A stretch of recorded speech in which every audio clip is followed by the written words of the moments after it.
order the regular board meeting of Tuesday, October 13th at 7 p.m. Please rise for the Pledge of Allegiance. I pledge allegiance to the flag of the United States of America and to the republic for which it stands, one nation, under God, indivisible, with liberty and justice for all. Deputy Clerk Niza, please call the roll. Supervisor Acciavatti. Here. Treasurer LaFata. Here. Trustee Anderson. Here. Trustee Demink. Here. Trustee Joseph. Here. Trustee Vosberg. Here. I would ask for an excuse for Clerk Barry. So moved. Support, is there any, to refrain from calling her name during record roll call votes. Item number 4 is presentations. There are no presentations. Item number 5, department reports. Trustee Demink. I have one from the Leisure Services Parks and Recs Department. The Chesterfield Township Senior Center is closed and will remain closed for walk-in activities until January of 2021. New programs being offered by the Leisure Services Department are popping up daily. They have a limited capacity and pre-registration is required. Engage with us through the Facebook pages and through our website. Enroll your child ages 2 through 8 in dance class hosted at a Drop Everything and Dance Studio in partnership with Chesterfield Leisure Services. Visit the website to find out class offering days, times, fees, and when to register.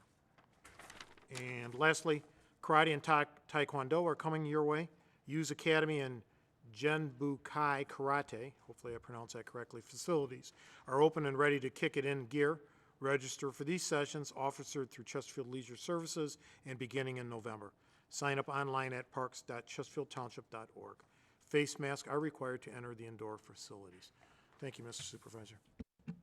Any further board comments? Trustee Anderson. Thank you. As a board liaison to the police department, I accompanied Director Kirsten and his administrative staff to a meeting this past Thursday at the Myers department store. They met with both store and regional management as well as store and regional security. The ongoing discussion has been the issue of panhandling and the homelessness on the premises there in our other retail centers. Specific information I'm going to defer to the chief when he does his department reports here, and I may have a couple questions for him. Thank you, sir. Trustee Joseph. Thank you.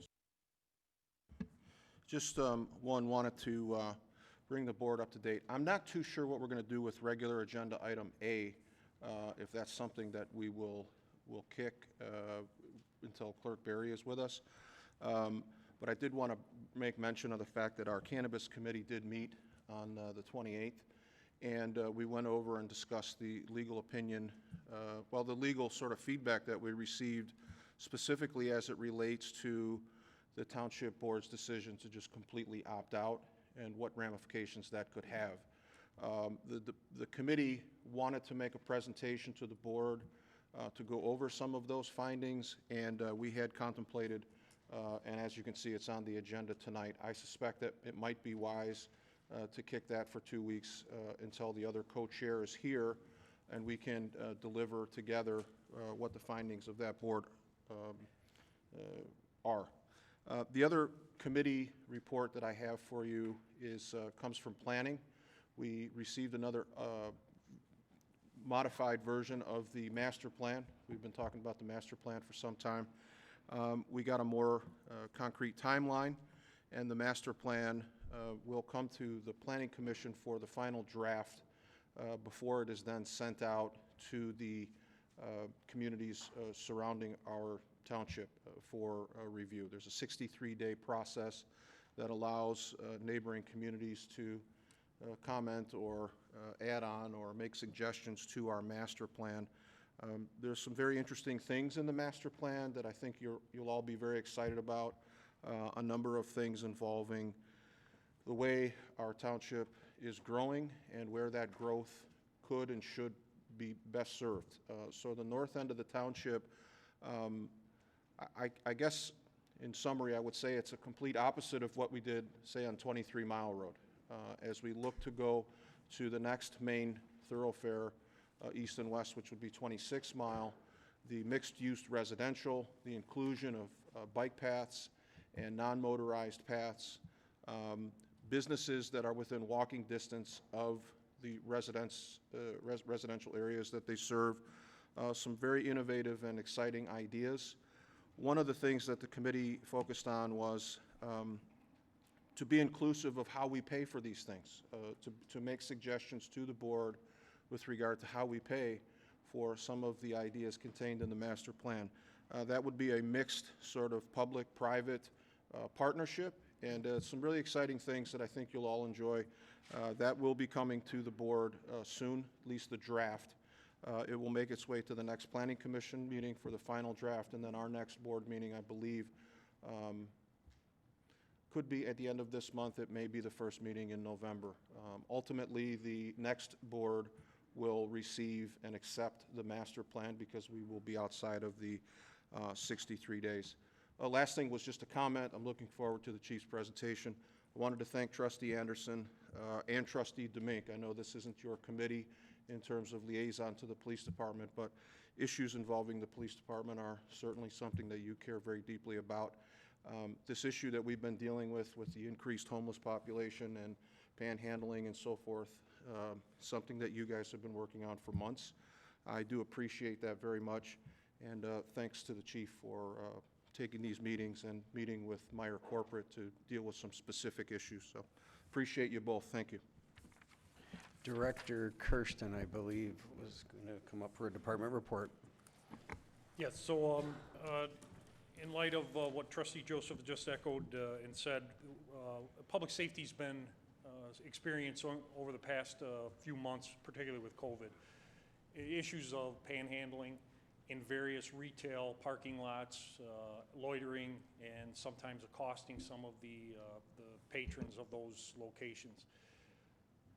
Through the course of the last 2.5, 3 months, we've been actively meeting with and partnering with Number One Smart and addressing some of those concerns that they also have.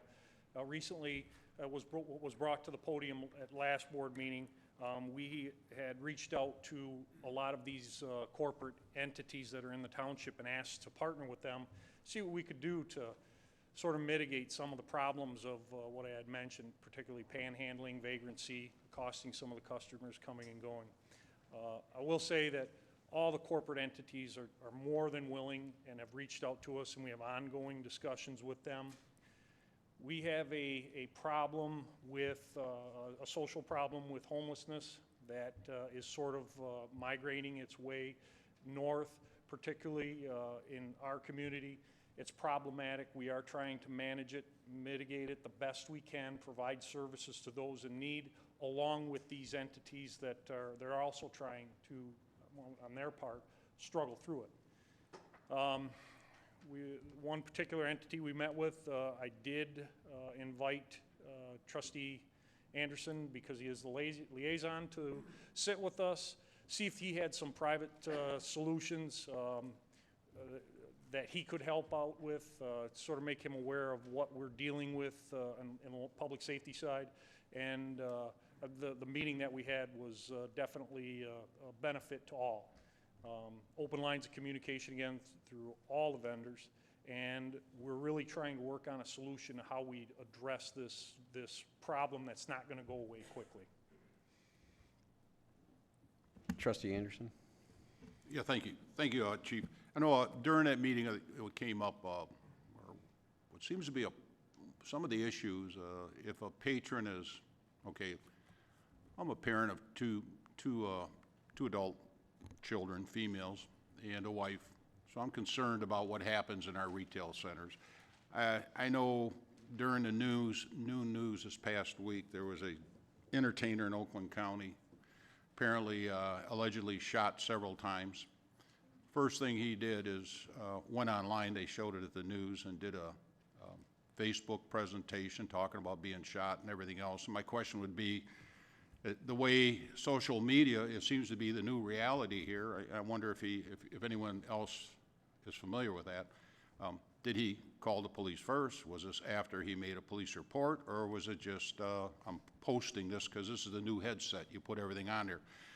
And the question I'd have for you, and probably would put it on, if you could put it on a department Facebook page, is if a patron feels bothered either in the store or in the parking lot by these homeless or these individuals, instead of going right to Facebook, should there be something else that they might want to do first before they, start creating this identity? If it's a problem, it's a problem, but would you have some suggestions for these individuals or patrons, what they should do in these cases? If they're in the store and someone's coming at them, making them feel uncomfortable, or in the parking lot, whether it's panhandling or whatever.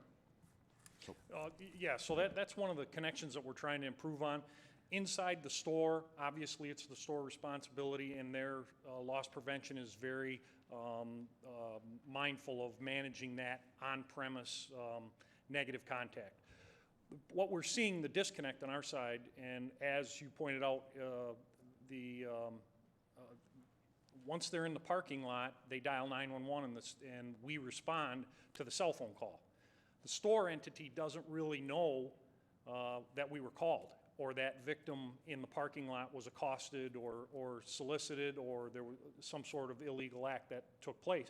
The store had no knowledge of it. We didn't go back in and ask them unless we needed video. But if it was away from the video, and all of our officers are pretty aware of where the video ends in certain locations, it was usually away in the parking lot. So we opened up that line of communication with all the retailers.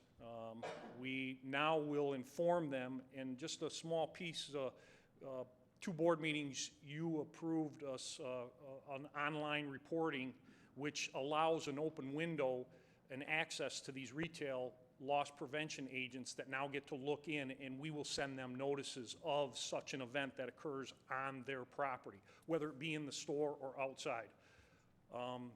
As far as the social media post, we're monitoring it. We have officers, detectives that monitor it, and yes, there is an element where you hit social media before you call the police. If you had a negative contact in one of the parking lots and you didn't report it, you go home and you put it on social media, we have to be notified, or we mine it, or somebody sends it to us to make us aware, and we try and reach out to that individual and follow up on it and see if there is some sort of criminal act that we can investigate and then eventually prosecute. Again, it's all about communication. Sometimes you're in the loop, sometimes you're out of the loop. It's our job and our task to make sure that everybody's in the loop, everybody's included, whether it be the retail, whether it be the victim, the alleged victim, and we need to have the ability to respond to it. And that's what we're trying to close that circle. Trustee Joseph. I'm sorry, Trustee Anderson, are we good? Just a follow-up to Trustee Anderson. About this time last year, it's right as the sort of days get shorter, the sun is going down. People stop at the grocery store on their way home from work. It's about this time last year, there was a report on Facebook of what was alleged to be a very serious crime. In fact, the argument was made for potentially a human trafficking case. It spread like wildfire on social media. It's not the first, there have been many, but this one last year in particular caused me to reach out to Captain Franks and McNair. They were aware of about 15 different versions of the story. It gets very, very difficult to police via social media. Most recently, we've seen some things on social media and some statements made that the police are being overrun. Do you feel in any way that the department is not able to handle the challenges that we're seeing with the increased panhandling and so forth? No, absolutely not. We're able to manage it, and we do. And in that particular event, that was a falsehood that was put out across statewide to one specific retail. They just changed the name and location, and we did chase it down. We dedicated resources to it, and it took about a week to track it down. Completely false and fake. The resource problem, we have enough on the criminal side, and I'm gonna go off key, we got a social problem. Sure. We have a homeless population that over the last 6 months, in my estimation, without hard numbers, has tripled. And we have a bus system that was offering free rides that allowed this population to ride freely, and they had nothing better to do but to ride the line out, which ended here at 23 in Gratiot. That created a problem. Now, they're not criminals, but they're homeless and they have needs that need to be met. On a law enforcement side, as police officers, we're not social workers. Our resources on the law enforcement side are very limited. It's a social problem. So we try to find them homes, shelters, places to go.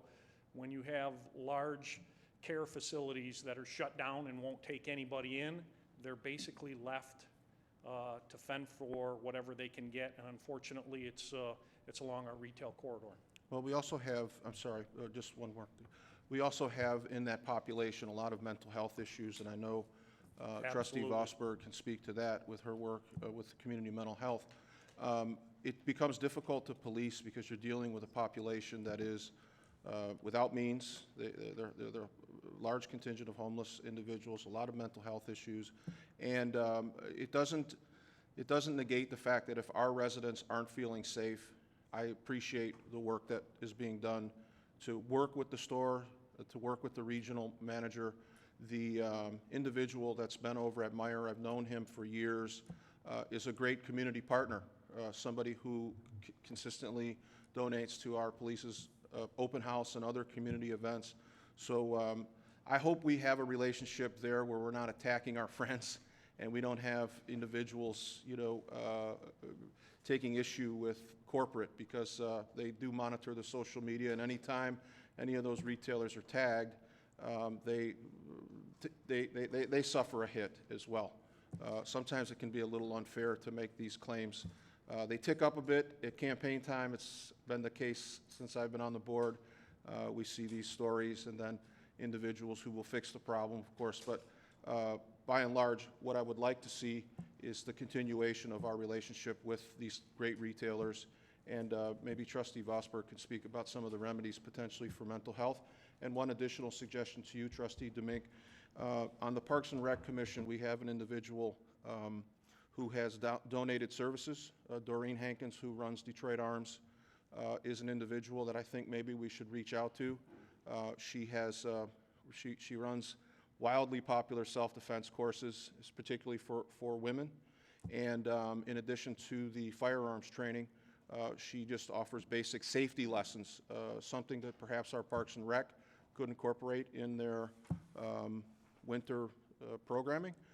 Doreen, I've spoken to her many times, is willing to offer a very discounted rate to our Parks and Rec team. Would be something maybe worthwhile to look into. But thanks again, Chief and Liaison Anderson. David, forward me that name and info, and I'll get it to definitely will. Amanda. All right, thanks. Trustee Vosberg. Thank you. I think just to wind up the discussion, I was, have you met with the representative from Community Mental Health yet? Because I know they were going to Yes. reach out. We Okay. have not met with them. We have a But- scheduled meeting, and we have their resources available to us, which we were taking advantage of, absolutely. Right, all right, very good. So I think that people in the community need to know, you're communicating that as well, but, we are aware of it and are working on it and trying to Yes. get all the resources together that we can, because there's varying needs, and there's probably no two situations that are the same. But thank you for your work. Trustee Demink. Chief, do we have any ordinance regarding panhandling, like enforcement-wise? We do not solicit. There is a solicitation ordinance where you can't go onto somebody's private property and solicit. We do have that ordinance. But as far as speaking to the individuals who sit on the county right-of-ways or stand in the roadway soliciting, whether it be a homeless person holding a sign and petting a dog and sitting there waiting for people to donate money to him, or Knights of Columbus standing at 23 in Gratiot, 21 in Gratiot, Sugar Bush, and Callens, we do not have the ability to cite them for soliciting. They do have a right to be in the roadway. I conferred with our Township Council today. There's been no change to that law. The only option we have is if they impede traffic, we can write them for a civil infraction. And when you bring a chair out to the middle of the intersection, you're impeding traffic, so the chair was quickly removed. Because I believe where I'm working, they have an ordinance because they've been writing people like in the major highways for doing it. And do we need to try and adopt an ordinance, talk with council to see if we can adopt anything? Because I know what happens in the city where I work and what's going on, because we've had the same problem. And there's also, just besides the homeless people, there's a lot of scamming going on. And they're really not homeless people, they're just people out there scamming to get money, and they're better off than a lot of people. So, and that's just from my contact where I'm at, so. Mr. Siebert, would you mind commenting on the ordinance piece of the discussion, please? Can I, one comment real quick, Trustee Joseph and Supervisor, we have a great relationship with our retailers, and it was just enhanced over this past month with open line of communication, so we're on page with them. Yeah, to address the issue of the solicitation or begging in the public right-of-way, that issue was decided by the Sixth Circuit, which is the United States Court of Appeals for the Sixth Circuit, which binds Michigan, Kentucky, Ohio, and Tennessee. And that Court of Appeals case is a 2013 decision, and it specifically arose out of the state of Michigan. Michigan used to have a statute that had been in effect since the 20s, and that statute had prohibited begging in public places. And there were homeless individuals that had been ticketed for, in fact, begging along state highways, or city highways, township, county roads. And they challenged the constitutionality of that ordinance, and it went to the United States Court of Appeals. And the issue before the court was whether or not somebody who begs, who asks for money for themselves, as opposed to a charitable organization that asks for money to be distributed to other presumably worthwhile causes, should be treated the same. And the Court of Appeals answered that question in the affirmative and said that somebody that wants to beg for money for themselves is to be treated no differently than a charitable organization that raises money for other individuals. So the answer to the question is any regulation that would prohibit any individual from standing along the side of the road, so long as they're not impeding traffic, would be unconstitutional. And that law is clear as crystal clear. And as a matter of fact, there's a Attorney General opinion from Attorney General Schuette in 2016, who ended up losing that case in 13, who ruled that even charitable organizations should not be in the right-of-way soliciting money, despite the fact that it happens every year. He concluded that it violates the Motor Vehicle Code. So the long and the short of it is that you cannot distinguish between a charitable organization on the side of the road and someone who's begging for themselves. That law is well settled. Thank you. Any further department reports? We still are on item number 5. Director Kirsten, anything additional? Any further departments wish to update the board on happenings in the township? Moving on to item number 6, which is the consent agenda. Deputy Clerk Niza. All items under the consent agenda are considered routine by the board and will be enacted in one motion. There is no separate discussion of these items. If discussion of any of these items is required by a board member, it will be removed from the consent agenda and considered separately. Public comments on the consent agenda items are permitted. Item A, approval of the minutes of the regular board meeting of September 22nd, 2020. Item B, approval of the agenda with addendum if necessary. Item C, approval of the payment of bills as submitted by the Finance Department. And item D, approve a recommendation by Public Works to purchase meters and meter components from Ferguson Waterworks at a total cost of $6,975.67 from GL number 591-542-740.000. Make a motion to approve the consent agenda. I will defer to Trustee Joseph. Do you want to remove that item? I think we could probably, I can give you the overview and we can decide how much we want to do. So We could also deal with it if when the agenda item comes up. If a table is an option, that would probably be the proper time to do that. Is that what you- Support. is that what Motion by trustee Okay. Demink, support by Wanna check. trustee Vosberg to approve the consent agenda. Discussion from the board. Comments from the public on the consent agenda only. Motion by trustee Demink, support by trustee Vosberg to approve item 6 as submitted. Deputy Clerk Nyza, please call the roll. Trustee Demink. Aye. Trustee Vosberg. Aye. Trustee Joseph. Trustee Anderson. Aye. Treasurer LaFata. Aye. Supervisor Acciavatti. Aye. The consent agenda is adopted. Item number 7 is the regular agenda, 7A. Discussion of the Cannabis Committee regarding Township Council's legal opinion, letter, and possible amendment to the Commercial Cannabis Ordinance. Do I have a motion? Support. Support by trustee Anderson. Trustee Joseph. Thank you, Mr. Supervisor. I would like to have the inclusion of Clerk Berry. She is the co-chair of the Cannabis Committee for more thorough deliberation and discussion on this, and I'm happy to answer any questions that any board members may have. But the outcome, the summary outcome of the September 28th meeting is simply this. The committee heard from our township attorney, and the township attorney has advised us, in essence, that what happens if we remain in an opt-out scenario, which is what this board took action on some time ago, that we're most certain to have a challenge to our policy. And that challenge could, and we heard testimony from participants in the audience who assured us that it is actually in the works now, that there are ballot language being discussed. It will come. I believe, and I think the overall opinion of the committee is that we will most certainly face a ballot initiative, which our attorney is the principal discussion that we had was, what does that mean to the community? And in essence, what it means is, if a ballot initiative moves forward,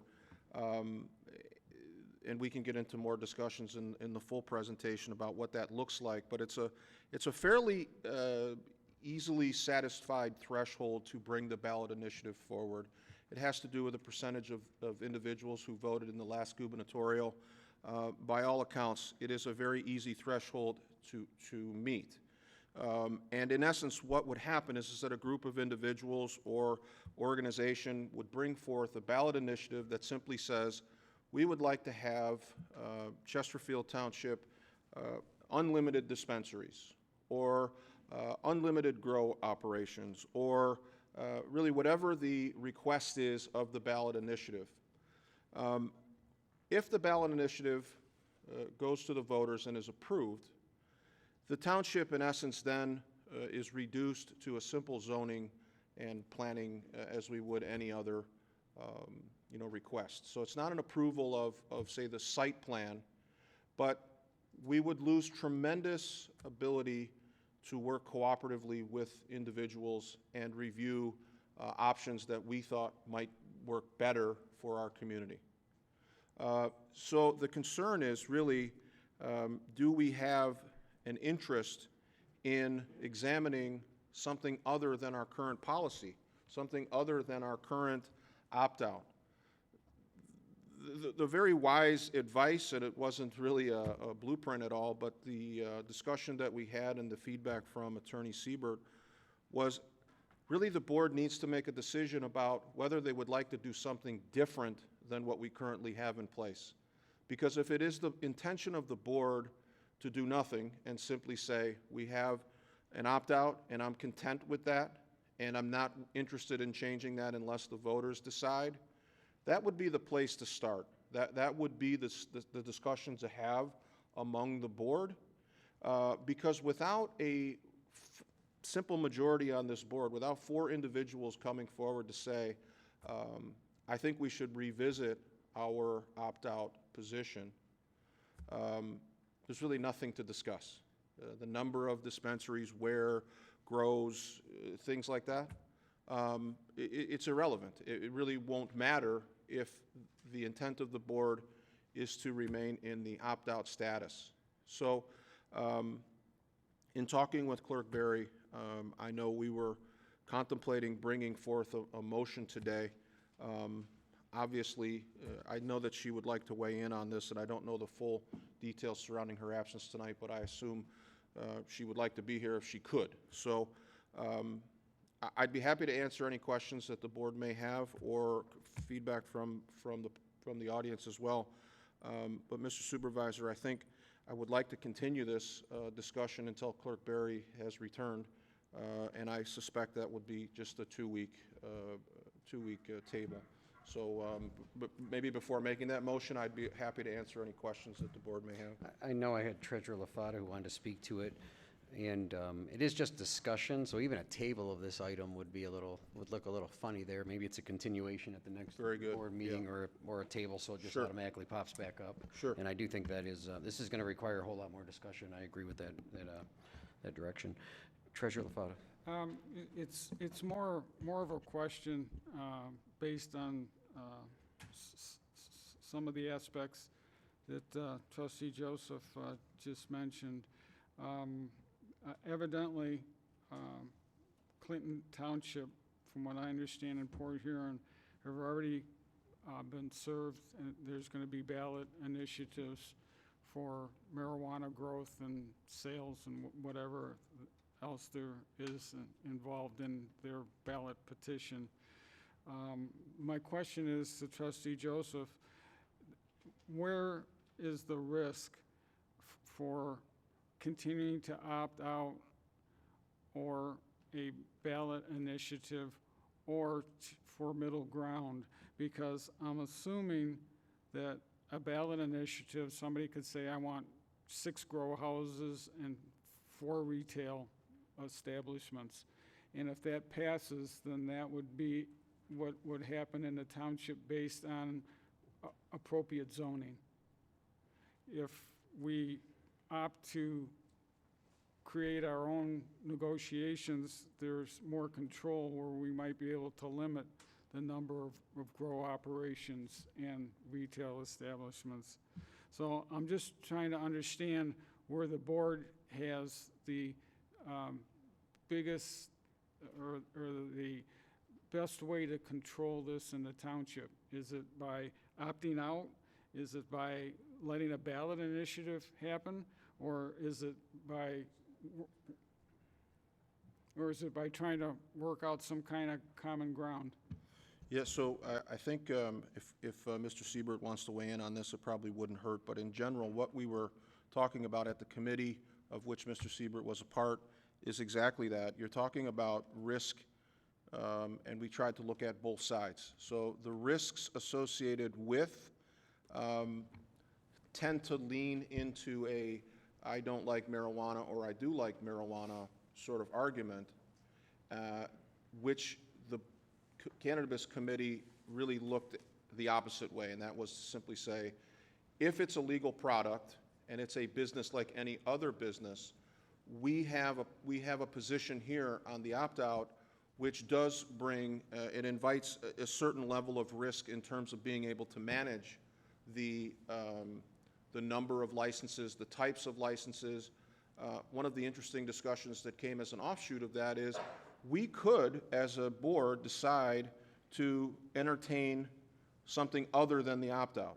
So, for example, if we said, well, we would like to have, well, maybe not like, but we would permit X number of grows or X number.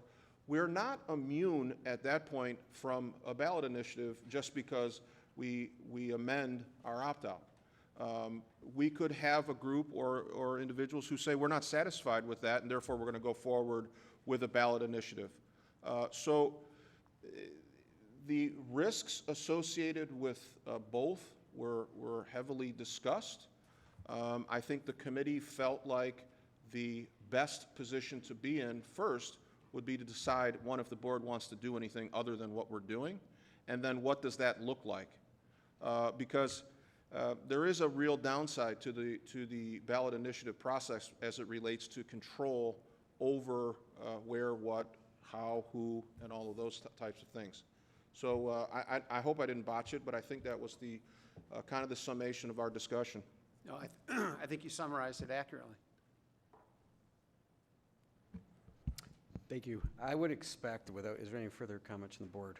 And I think there's, might be a motion to postpone to ensure this gets on the next board meeting again. I would expect when we do move forward with this, I'd like to see this have its own special meeting. I think it is gonna take some time, and I would like to see the presentation again coming out. We know the issue. We've been in this maze here for 2 years, along with all the other communities.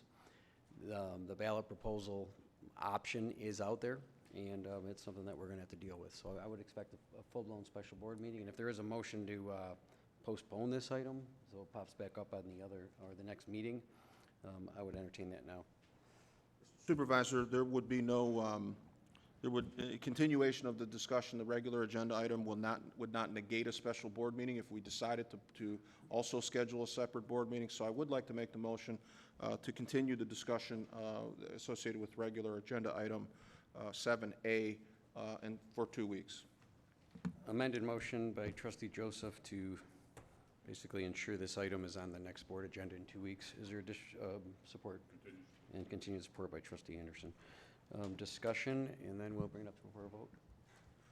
Just one parliamentary, this is a regular agenda item, and I know it's a discussion that was centered around the board, but I do see some members of the audience who have attended every Cannabis Committee meeting, and it would be fair, I think, to offer them an opportunity to speak on these discussion. Absolutely. Any public comment on the motion to continue this discussion at the next board meeting? Thank you, I missed that. There's public comment on every agenda item. Almost. We got one. Yeah, thanks. Welcome. Good evening, Chris Aiello, 49432 Compass Point, Chesterfield. Probably a good idea to wait for Cindy to get back.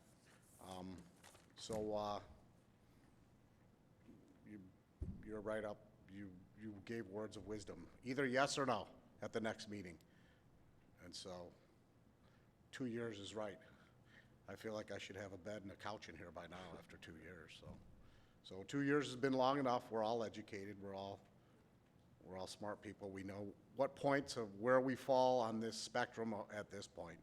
And so in 2 weeks, let's just get down to it and have a game and find out what you guys want to do. Does that sound fair? We'll see you in 2 weeks. All right. Any further comments from the public? Any further follow-ups from the board? Motion by Trustee Anderson, support by Trustee Joseph to continue the discussion on item 7A at our next regularly scheduled board meeting. Deputy Clerk Nyza, please call the roll. Trustee Joseph? Aye. Trustee Anderson? Aye. Trustee Demink? Aye. Trustee Vosberg? Treasurer LaFata? Aye. Supervisor Acciavatti? Aye. Motion passes. Item 7B. A recommendation by Supervisor Acciavatti to reappoint Holly Kirsten to the Parks and Recreation Commission with the term ending December 2023. So moved. Motion by Trustee Demink, support by Trustee Joseph. Discussion. She's a great asset. I've worked with her the last almost 4 years now on Parks and Rec, and Holly's done a great job. I don't think she's here because she's working at the library. Any further comments on the board? Comments from the public to approve the appointment of Holly Kirsten to the Parks and Rec Commission until December 2023. Motion by Trustee Demink, support by Trustee Joseph. Deputy Clerk Nyza, please call the roll. Trustee Demink? Aye. Trustee Joseph? Trustee Vosberg? Aye. Treasurer LaFata? Aye. Trustee Anderson? Aye. Supervisor Acciavatti? Aye. Motion passes. Item 7C.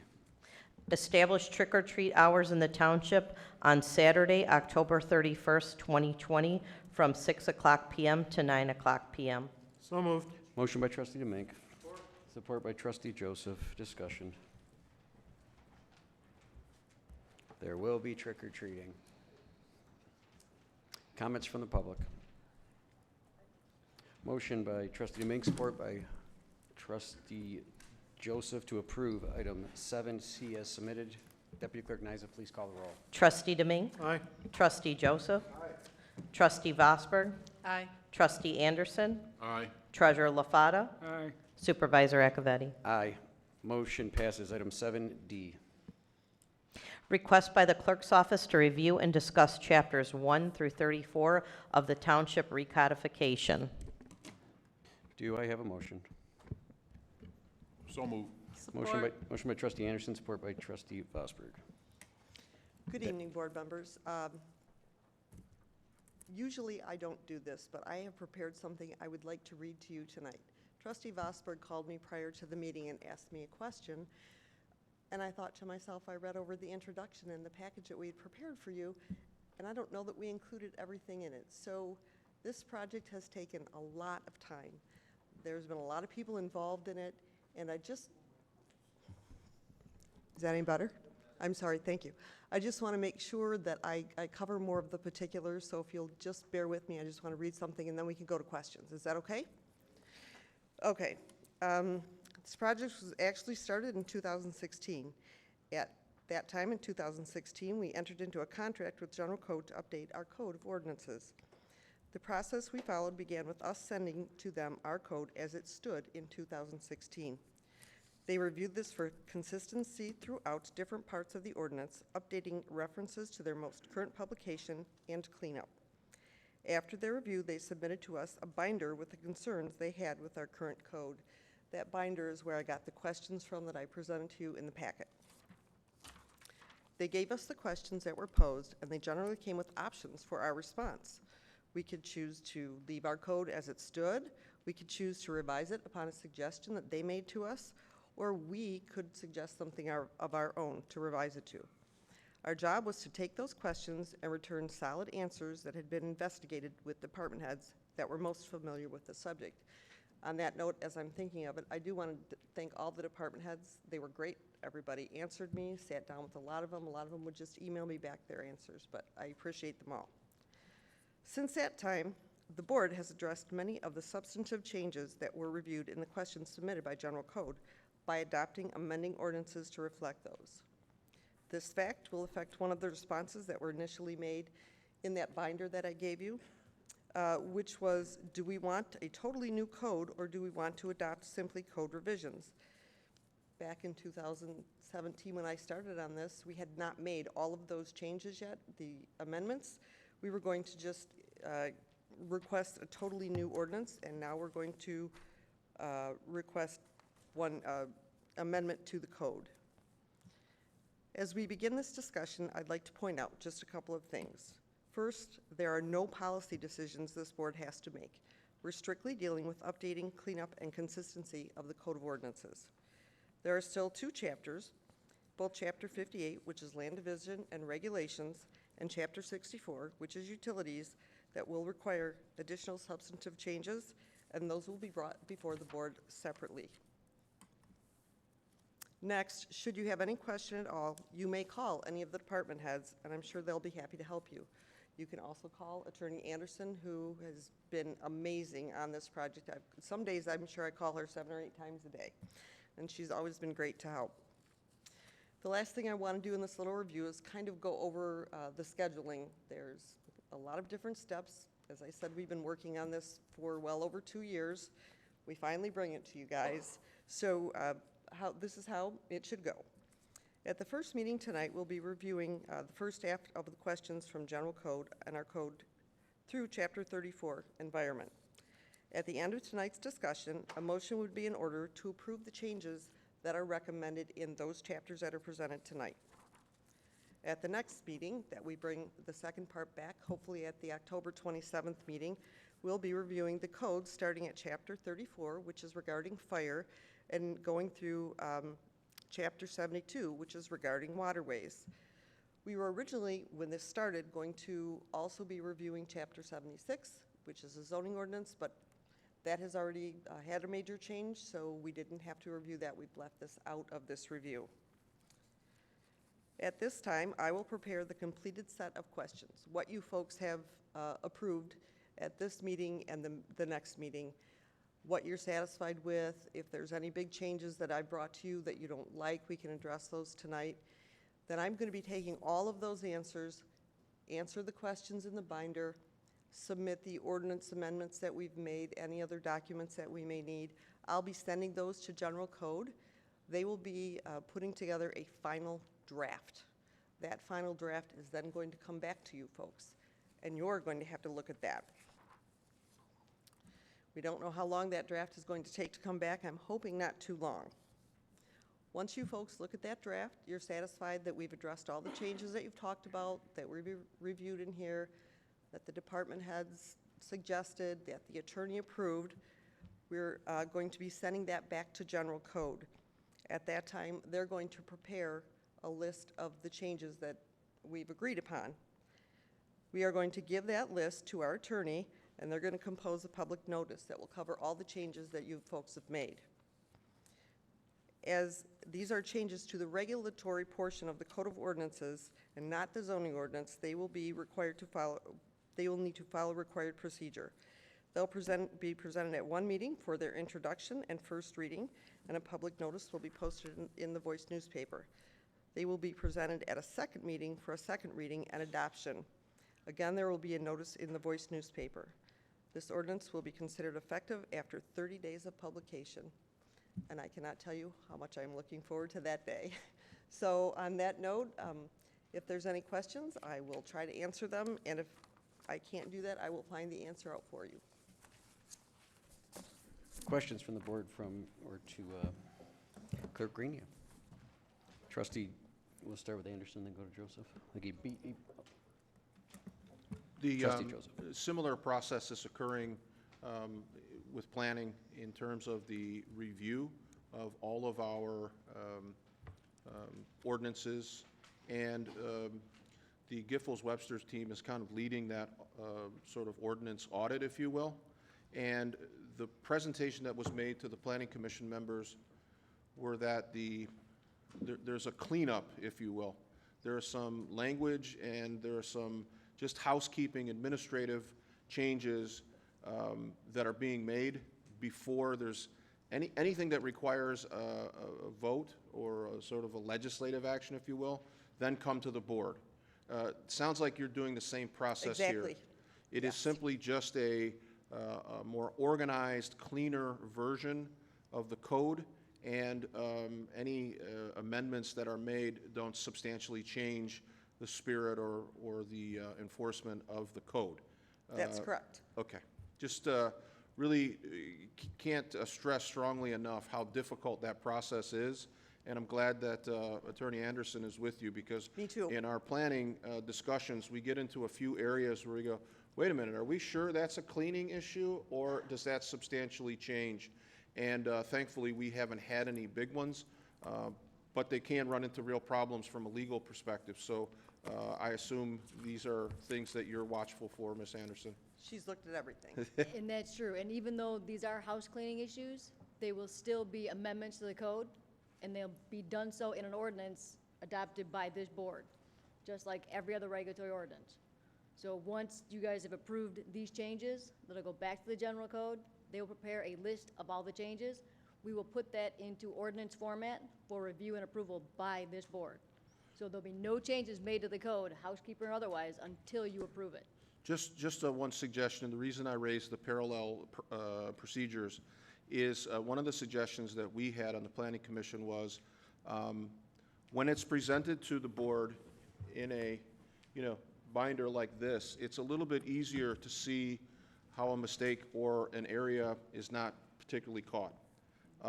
It's tough to review hundreds and hundreds of pages. You're taking months and months on this, and so for the board, one of the requests was to perhaps highlight an area that was something more than, say, a grammar change or a date change or a duplication. Anything that you believe is even close to a change, sort of highlighting that so it doesn't become, I guess if I asked you for a phone number and you gave me a phone book and you said, yep, it's in there, it still would require me to go through and find it. If you could give us a little, I don't know the legal term for it, but a little breadcrumb path, I guess, or some highlighted or asterisks against the things that are a little more substantial than others. There are no substantive changes. All those substantive changes have already been done through other ordinance amendments.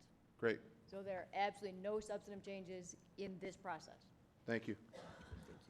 Nothing further, Mr. Supervisor. Trustee Anderson. Yeah, I just wanted to reflect, I actually looked at about 3/4 of an inch of one of the two books that you presented to us. And Ms. Greena, you and Counselor Anderson, the work you've done, bird dogging with department heads. I even saw one where the improper word, you corrected it to department, whatever the existing word is. I commend you for both being able to, your perseverance with this project. You know, it has to be exciting reading too on top of that, but thank you both. Yep. Any further comments from the board? Treasurer LaFata. I'd like to thank Cindy Greenia for her diligence. This has been a task for her.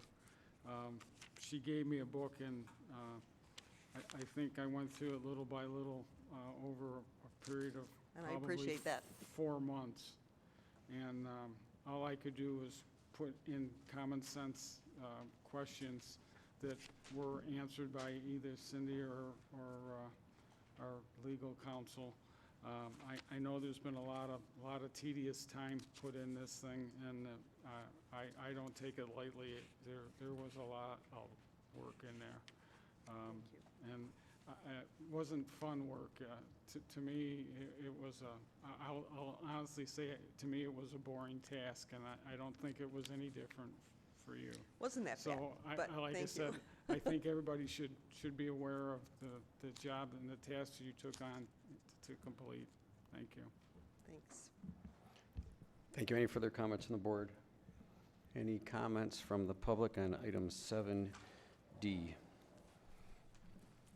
And I'll keep an eye out for the series, Making Code Recodification exciting and fun.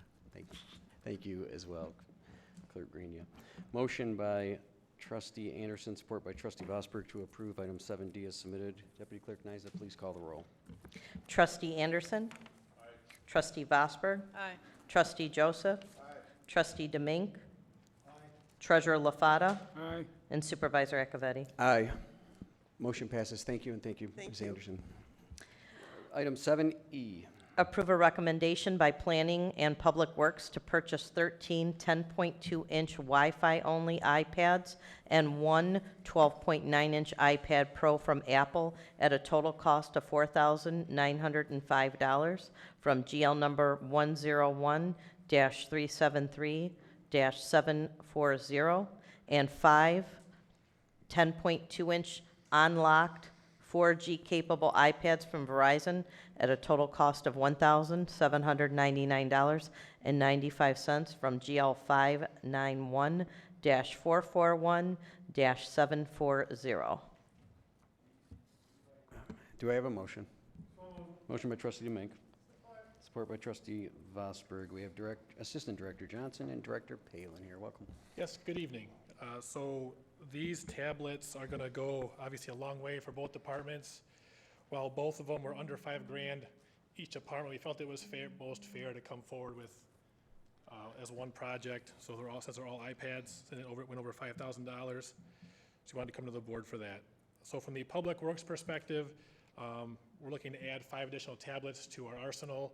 Right now, with the meter reading, we're going to be changing to, in the next year or so, we're going to be changing to a online platform, same Neptune company, but it's an online platform because they're no longer supporting their software package that you install on a computer. So with that, we need to have these new tablets that you can use via Bluetooth for their technology to make it happen. So that's what we're going to be using that. Unlocked because we currently have Verizon, and the reason they're unlocked is so in case we ever decide to switch providers from AT&T or whomever, they're still usable. If we stuck with Verizon and we changed to AT&T, then they'd be no longer working. So unlocked for that reason. And then for planning, I believe you're using them for the Planning Commission, the ZBA, and one for yourself, correct, for your department. Those are Wi-Fi only. And I believe all of these, we're looking to get the refund through the COVID grant. We're trying to get the money back from that. So hopefully that'll cover the cost of these tablets. Questions from the board for Assistant Director Johnson? Trustee Vosberg. Thank you. I support this. It's helpful to have proper devices to be able to use. Do we have a policy that will be followed for how these can be used, where and when, and personal use, if personal use is allowed, that type of thing? Yeah, what happens is Cody, who from High Tech, we log in as an administrator. He logs in, so anytime we update or upload a particular app, it uploads to every single tablet. So if someone does something they shouldn't be doing, everyone else is going to know about it. So it's very easy to make sure you need to stay on task with what you're doing because everyone else is going to find out about it real quickly. So, but everyone is fully aware that it's meant for work only. It stays in the, it goes in the vans, it goes in the trucks. It's used for our asset management tools or for meter reading, and then proceed to put it away at the end of the day. Thank you. You're Any welcome. further comments from the board? Trustee Joseph. Do we have the ability, I know we're a little light on IT here, but do we have the ability to wipe the device remotely? So in the event that it's inadvertently lost, stolen, I don't know what data is on there, if it's only public data or if there's some information that could be sensitive, but the ability to wipe the device remotely, is it included in the software loaded into the device?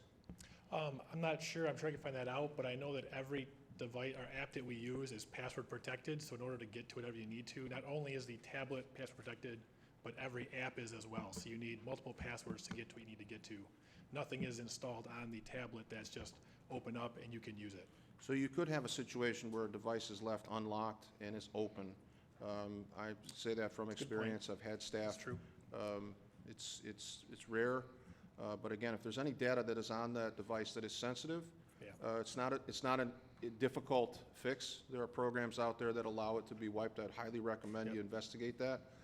Being able to wipe that device remotely is invaluable, especially if there's sensitive data. Just Absolutely. a suggestion. Absolutely. Thank you. Treasurer Lafata. Our IT administrator has the access, if a employee is termed, he can immediately deny access to any of our devices, computer, cell phones. If an item's lost, he can wipe out all the memory content off-site, but he has 24/7 access to every computer, every laptop that's in the township. Thank you. Any further comments from the board on item 7E? And I'll bring it up to the public. Motion by Trustee Demink, support by Trustee Vosberg to approve item 7E as submitted. Deputy Clerk Nyza, please call the roll. Trustee Demink. Aye. Trustee Vosberg. Aye. Trustee Joseph. Trustee Anderson. Aye. Treasurer Lafata. Aye. Supervisor Acciavatti. Aye. Motion passes. Thank you. Item 7F. Approve a recommendation by Public Works to award the construction of the 2020 Sanitary Sewer CCTV and Cleaning Program Project 1026-2020 to the lowest responsible bidder, DVM Utilities, Inc., at a total cost of $231,505. Public Works is also recommending the approval of the total project cost of $297,681.77 from GL 591-541-801. Do I have a motion?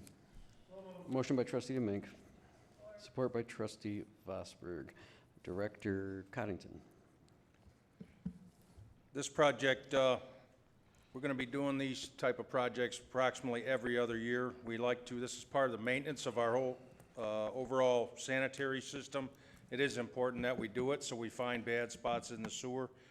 The majority of this work that we're putting through this time it's not necessarily newer pipe, but it's the age is roughly at least 20 to 30 to 40 years old, but a lot of this has never been done before, and most of it needs to be done. This is going to take up a big part that hasn't been done, so when we start to do whole sections of the township in a rotation, it'll make better sense. So these are mostly subdivisions that were built in the early to mid-90s, and it's, like I say, 20 to 30 years old now. With that, I'll entertain any questions. Trustee Anderson. What geographical area, I'm wondering, out these subs, where are they at in relation to the township?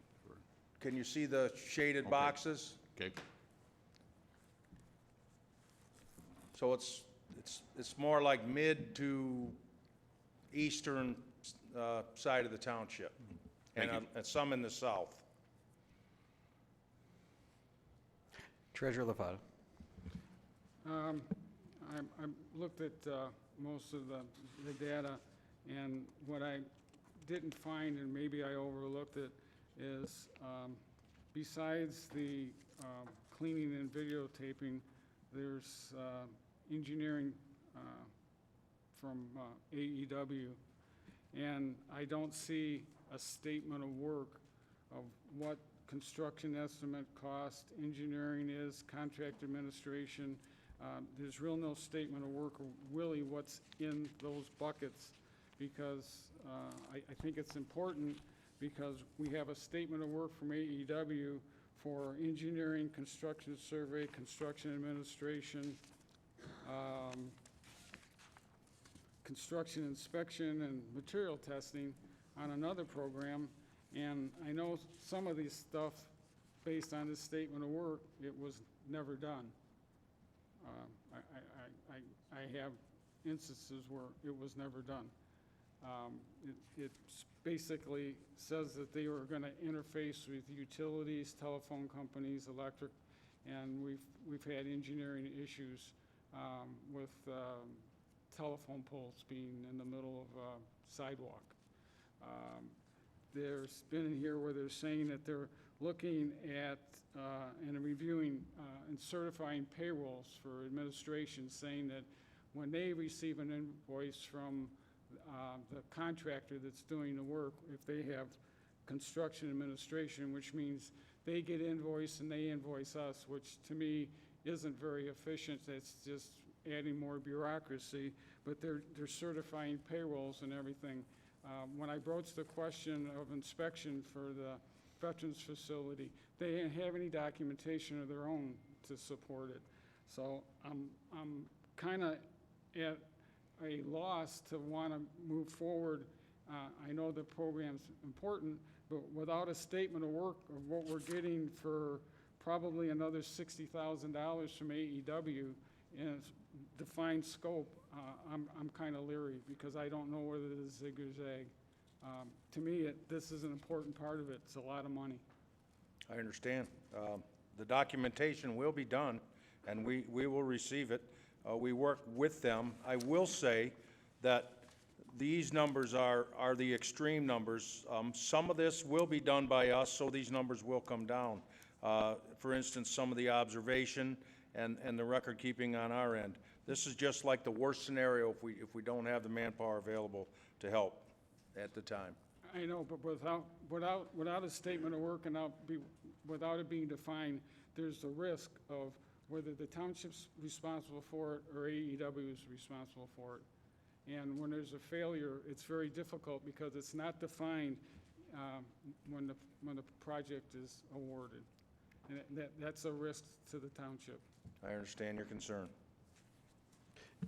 Any further comments from the board? I'm going to want to make one real, you haven't been around yet, Trustee Joseph. Well, I'll defer to you if you can address what I heard Treasurer Lefada say is not defining AEW's role, and perhaps you can speak to that, leaves room from an accountability standpoint, not just financial, but also who's responsible for what piece. So I know in times in the past, we had the invoices get difficult, and so asking for clarification on the invoice brought with it additional cost to get very specific and detailed billing. So is the inclusion of AEW's oversight and review of invoices part of that process? In essence, what Treasurer Lefada was referencing, where they look at the scope of work that's done, verify it, send it on to us. And so is that something that our engineer can do? We have very competent project managers. This is not a multi-million-dollar job like some of the others. And so tens of thousands of dollars of unnecessary engineering fees seem like a waste. It just takes money out of your budget your people are very competent. Do we have an idea of what the scope of work we're asking for AEW? I know you say worst case, but like what percentage of the total project do you envision possibly leaning on AEW for some support for?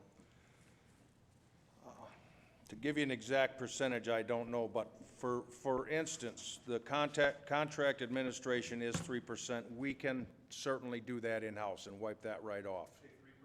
Yes.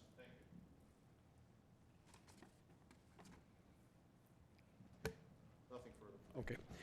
If you could just, and maybe I'll just state it for you. I have had calls, and I expect us to get more calls. So these subdivisions are 20 to 30 years old.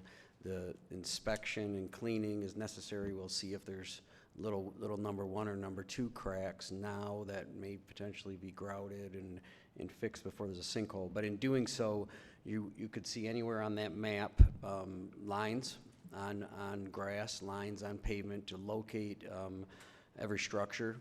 Most of these structures will be at grade, but occasionally you'll find sod over them. This will all be done in an easement and all trenchless, so there's not going to be any heavy construction in people's yards. But if a sanitary structure is buried, you're going to raise it, tighten it up, make sure it's tight, which they are, and just explain that you're going to see marking on pavement here, and you're going to see just a little bit of action, but not the heavy construction, I guess, that we're used to. So we're trying to notify residents too when we have to go in their yards or in the front easement or the right-of-way. But we've been trying to notify them. We'll get better with that. But we are going into several subdivisions. The sanitary manholes, a lot of them are behind the sidewalk, between the sidewalk and their front of their house.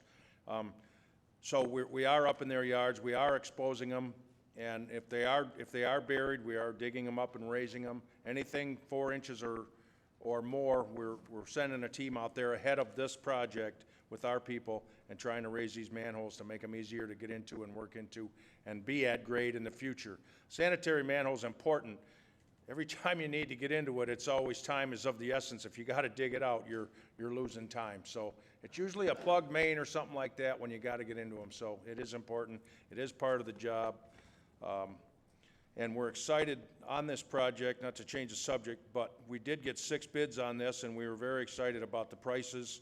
It seems like it's a very competitive business now, and we were glad to get that many bids on this, so we're happy with that. Trustee Joseph. Just a quick follow-up. Going back a few years, I know we dove in deep to the SAW grant. One of the benefits of the SAW grant was when the Water and Sewer Rate Advisory Board, you were in the room, we fly spec that one, and one of the things that was a big part of that was this, I think it's called geocaching, all of the points of contact around the system. Does that help you now that you're going in to find, before it was kind of like the Wild West, you didn't always know where you had access points. Are you fairly confident now when you go in that you have this data? This has all been accumulated, stored in kind of state-of-the-art equipment, and you're in a much better position, I assume, We are. to do this kind of detailed work. And that was part of a project that you championed many years ago. So is it paying dividends at this point? It absolutely is. If you Our could- asset. If you could too, when you touch on that, maybe touch a little on where the future's bringing this, maybe Director Johnson, about what's happening 3D underground, and where the future's bringing our GIS model as well. Yeah, we're excited. A lot of the stuff you guys allowed us to do, we're getting so much information put on now, like even down to the pictures of the manhole if it had repairs, if there's been a repair in the pipeline. The same with the water main, where the valves are, how they're operational, when were the bolts changed. I mean, and we're constantly every week we're adding information into our system, which is going to do nothing but make it better going forward for the crews ahead of me and after my time. It's a wonderful tool, and it's a great asset. Yeah, don't be afraid to take a victory lap. That was something you advocated for very strongly. It's been several years, but you said then it was an important inclusion in that process, and it is for exactly this purpose. So it was good visionary work back then. It's paying dividends now, so nice work. It's very nice. We can come back, and if you want to look at a particular run of between manhole to manhole, you can click on it, and it'll take you right to the video, and you can watch the whole video from where it went from manhole to manhole, what's going on with the pipe, where the lateral leads go to each house, whoops, and everything such as that. It's just full, great information. Treasurer Lafata. When we were going through the SAW grant project in 2017, basically I went through every invoice that came in on that project. And sometime around August of 2017, Deutsch was through doing their cleaning and videotaping. I used to, at lunchtime, take a quick spin around the township to see if there was any trucks or anything out there, see if there was any work done. I do that periodically, a couple times a week. By August, I have an issue with traffic control. By August, when just about all the physical work was done, there was an invoice. They invoiced for about $30,000 to $70-some thousand worth of traffic control. When I talked to Lyle Wynn, I says, hey, this is what they invoiced to date. There's no more trucks out. There's no more traffic control. And he says, well, that's the way we do business. It's a estimated quantity of one. And whether they're out there for 3 days or 3 months, we pay the quantity of one. My past life, I was held accountable by our attorneys, and the attorneys told me specifically, do not invoice something or for goods or product or goods that you don't supply. It's called fraud. Do not sign for goods or services that you don't receive. It's fraud. So I'm just can't understand how we can get an invoice for something that we only partially got and pay the whole invoice. I don't understand if this is a contract or what, because it doesn't equate in the private sector, because if somebody invoices you for something they don't provide you, it is fraud. It is fraud. Guarantee you it's fraud. So I don't know how this works in the public sector, but when you get invoiced for something, and then if you are the recipient and sign for something you didn't receive, you're also in trouble and guilty. So somebody explain the quantity of one if we don't get all the services that we should. Trustee Demink, and then we'll either I'll take a shot at that if Don does not want to. And I do want to make sure I circle back on it. I wasn't going to get into this discussion here tonight, and but I do want to circle back on the fraud piece of that to make it very, maybe I'll do it right now if you don't mind. The unit price, I'm very, very comfortable with this job from beginning to end. I'm very comfortable with the mission of it and how it was procured. The agenda packet has almost 200 pages in it. The contract book would make this 4 times as big if that was in there, and along with the construction documents. So this process, I'm very comfortable with. I'm very comfortable with the competitive bids we had. I'm comfortable with the design fee of 5.7%, which is in our contract. I'm comfortable with the contract administration, which is a real number for all construction projects that is necessary to be done. Sometimes those can be done in-house. A lot of times, you're better off to have the professional engineer do those. Those are extremely important when it comes to protecting the owner. I'm very comfortable with the review and recommendation fee along with the contingency. So overall, this project is exactly like every project that is built in the entire state of Michigan when it's a road, bridge, or sewer project, every project that's built for any other municipality.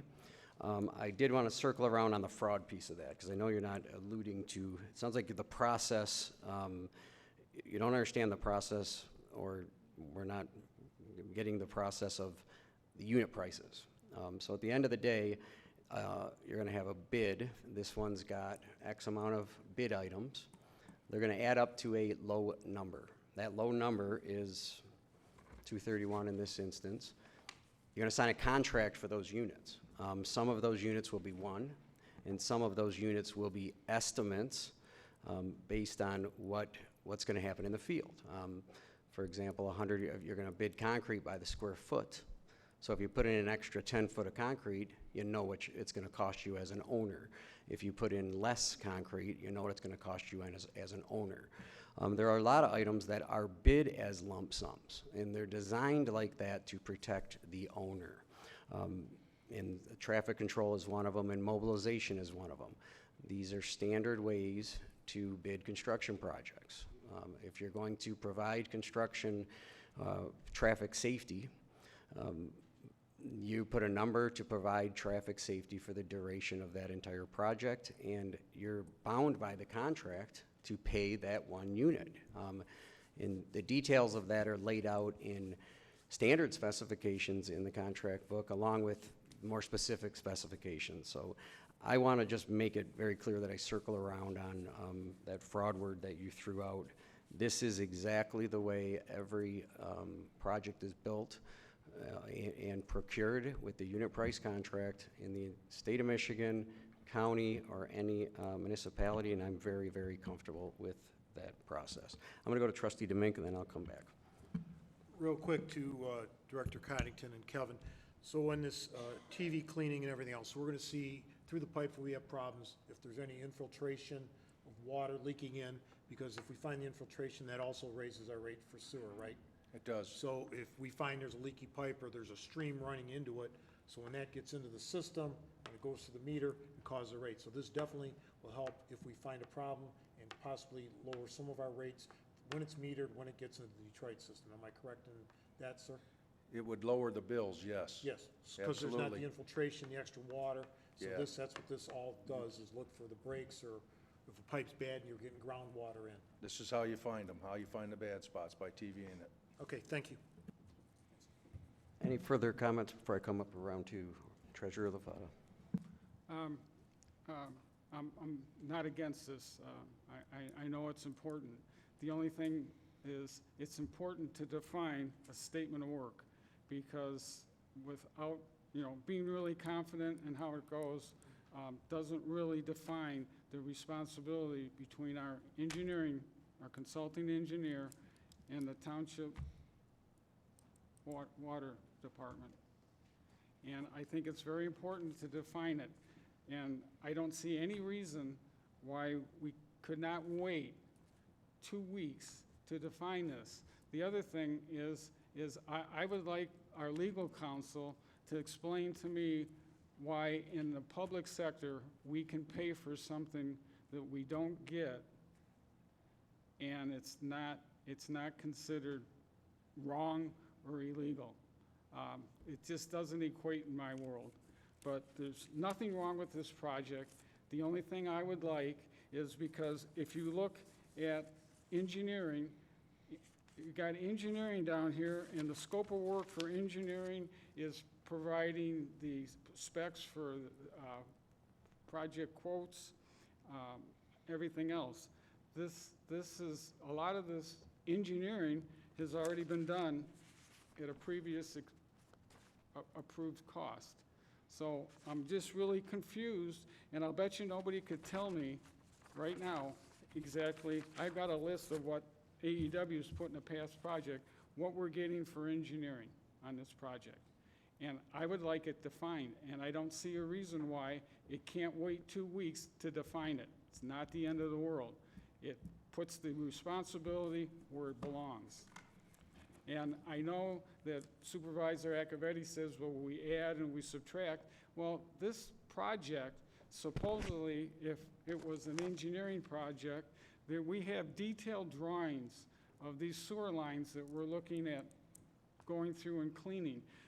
Those drawings should have a dimension from one end to the next, so that we know that what we have in this quote is what's on the drawing.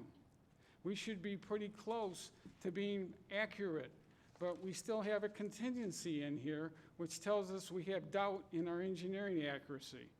That's what you're telling me. We have a doubt of our engineering accuracy. So it only makes sense to define the statement of work. Any further comments from the board? Trustee Joseph? Just a question, and I don't know, Mr. Acciavatti or Mr. Coddington, in terms of industry standards, I understand where Treasurer LaFata's talking about a range, and I was complimentary of, like, our knowledge of the system, but I don't know how you could be quite that accurate. You know, is there an industry standard in terms of when the bid went out? Because you have all of the potential vendors, you know, are looking at the same job. It would have to include, I would assume, the spirit of what Treasurer LaFata's talking about. What is it that you're going to be cameraing, and how many length, you know, of sewer line and so forth. So we have those numbers. I don't know, that's not in debate, I don't think. And in terms of the percentage, you're looking at worst case scenario, 3%. Does that fall within industry standards for you in terms of in terms of how the bid was even put together? It is. It's got to be, that's probably all throughout the state of Michigan, that's got to be right, a number that's right on. And I want to touch a little bit on the contingency money. A project like this, where you may come into needing the contingency money, if you get into an area that needs a lot of heavy cleaning, and why they give you a unit price for that, but if you get into an area that has more than what they've allocated for it, then you have to get into the contingency, because they have to make several passes with this nozzle to keep going back and forth to get that dirt out of there, or what have you, stone, dirt, or whatever's in the pipe. Other than that, contingencies is not a big issue on this type of job, other than heavy cleaning. That's the whole reason you're going down there, in essence, is to find out what, as Trustee Domingue pointed out, if you have infiltration, you are probably going to find debris, dirt, sand, whatever has sort of leached into there, and now that's the whole reason you go in with the cleaning and the cameraing, correct? Right. So, in your opinion, contingencies are within industry standards here? Yes. And the feedback that you get from the vendor, should you run into a problem where they start going into those contingencies, is that something you'll be made aware of as well? That would be brought up before it's even addressed. I So mean, approved there would be before a it's- meeting on that. If there was a problem, it would be addressed before it was ever even approved. I see. Thank you. If I could elaborate a little bit on that.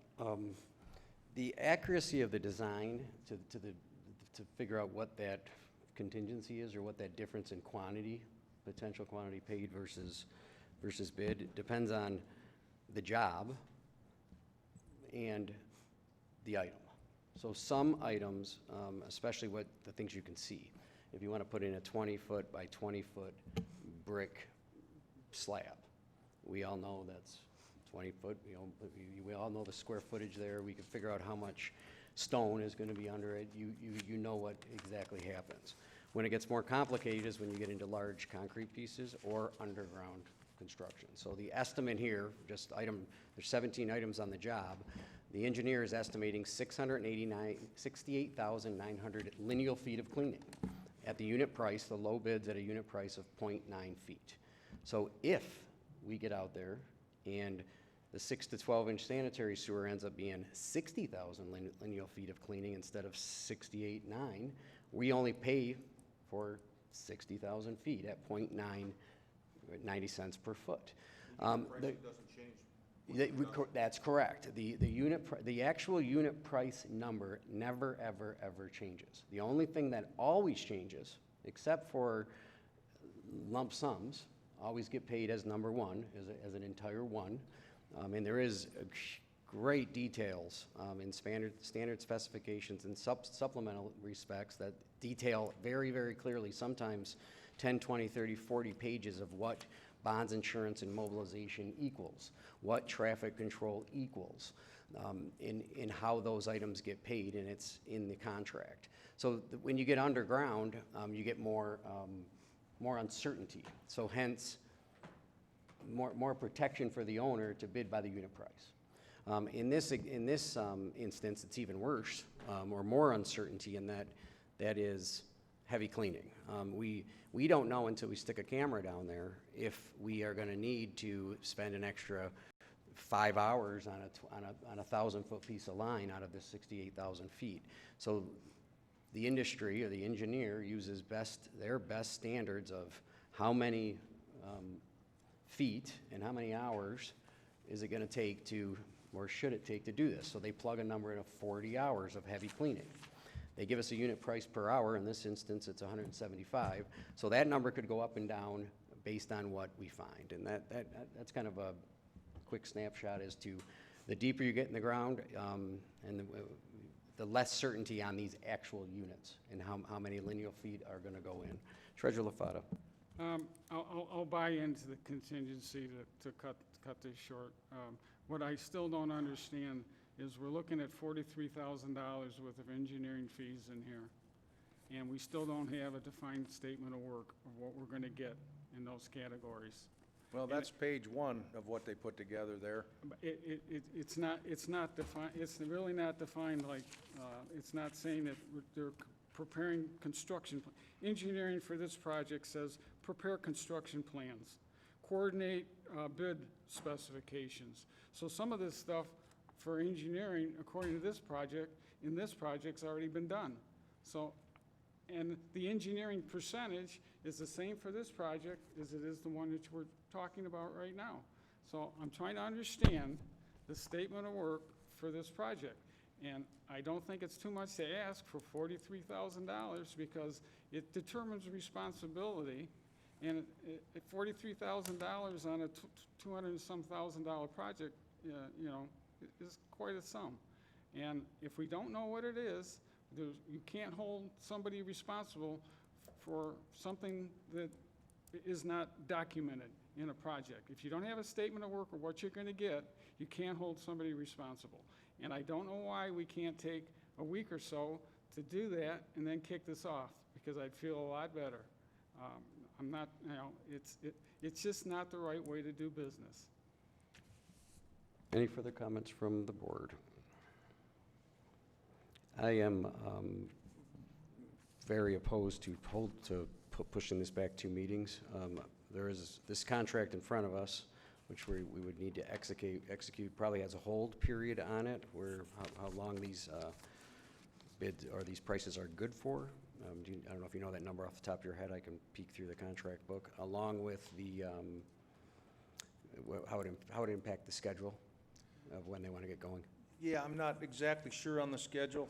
I'm more concerned with the colder weather coming. We have to use water to do the TVing and cleaning, and 2 weeks is a lot of time right now, this time of year is all. So that could, you can't be freezing up these trucks out there. Them trucks are $500,000 piece of equipment.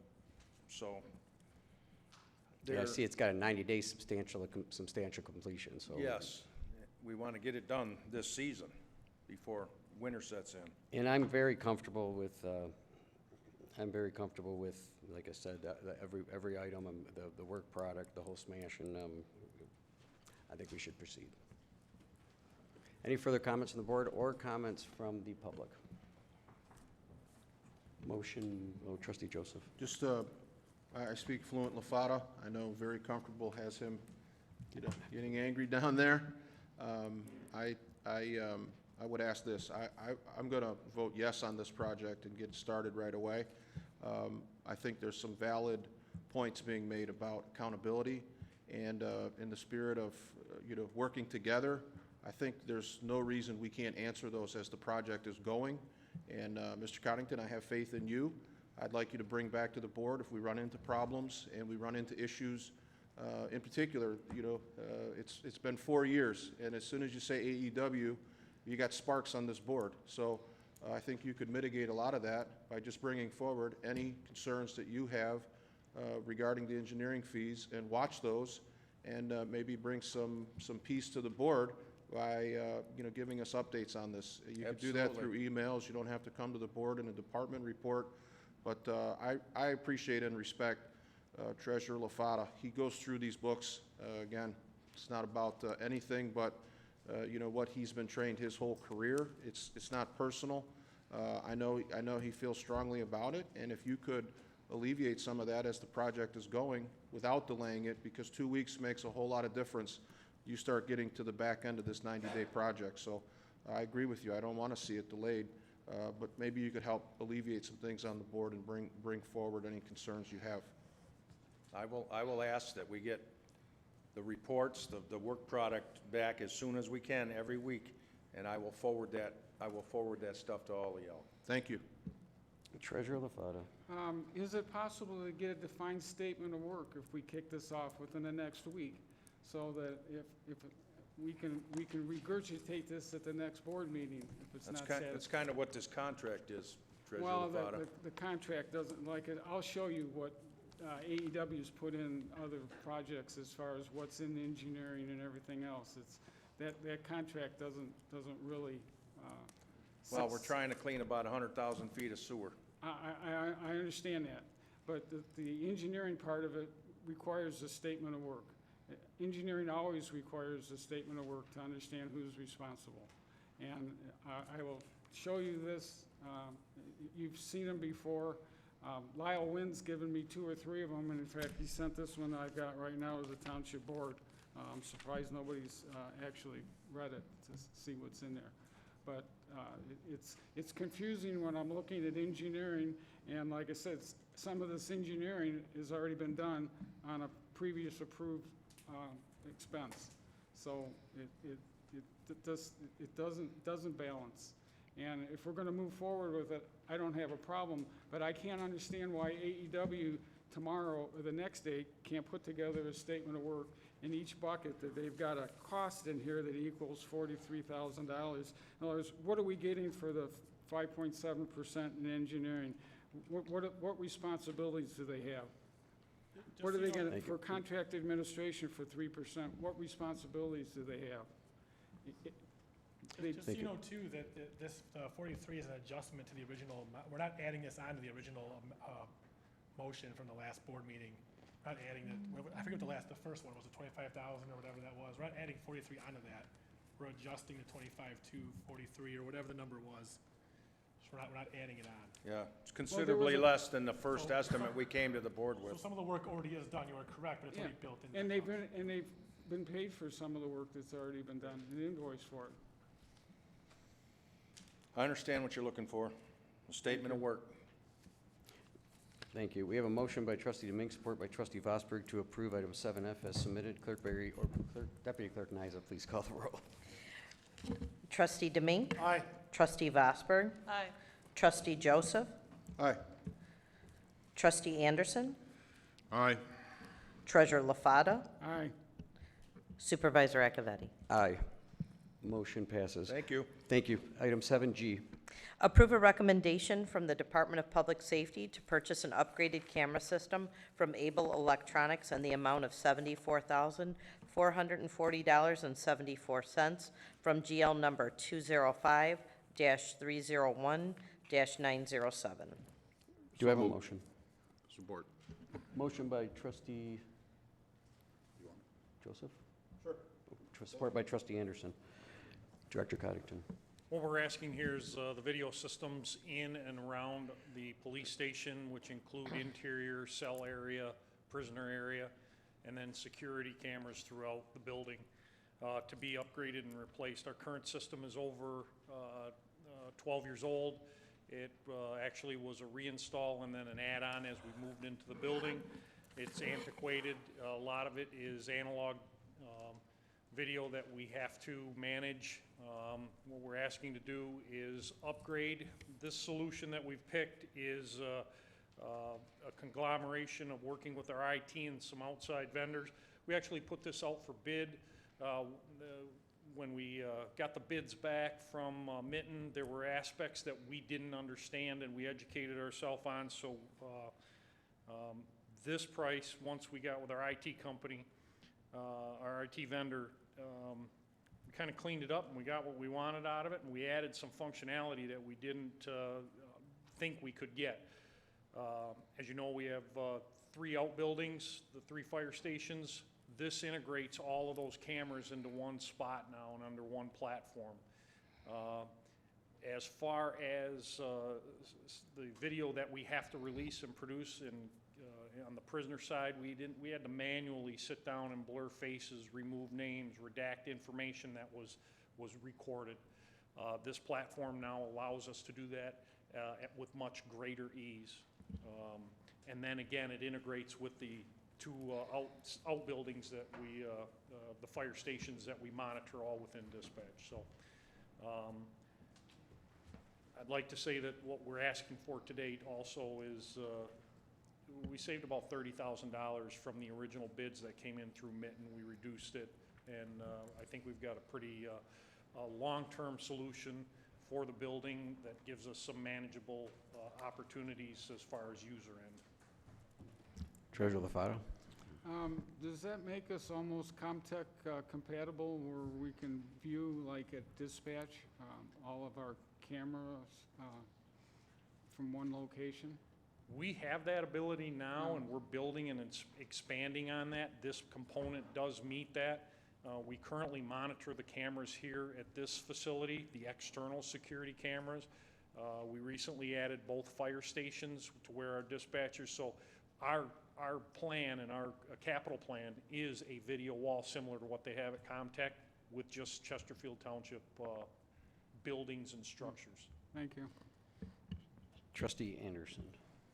Yeah, Chief, I just wonder, I've been out of education now for a few years, and I just, when I was there, there was often talks about a passive view camera of various school buildings by law enforcement. You know, there was always that, you were probably at those places, those conferences too. Would this setup permit something like that? Could it be added to it, or, you know, No, where? this would not. The issue that you're speaking, we have access to both Anchor Bay and Lance Cruz. Okay, thank you. We have to go through a portal. The issue you have there is we can't record them because obviously there's privacy controls that the school's got to have for students. But should an event occur at a school, we have the ability to log in, and then we have unlimited access to whatever their camera systems are. Different platform, different operation, but it is managed at the same location within our dispatch center.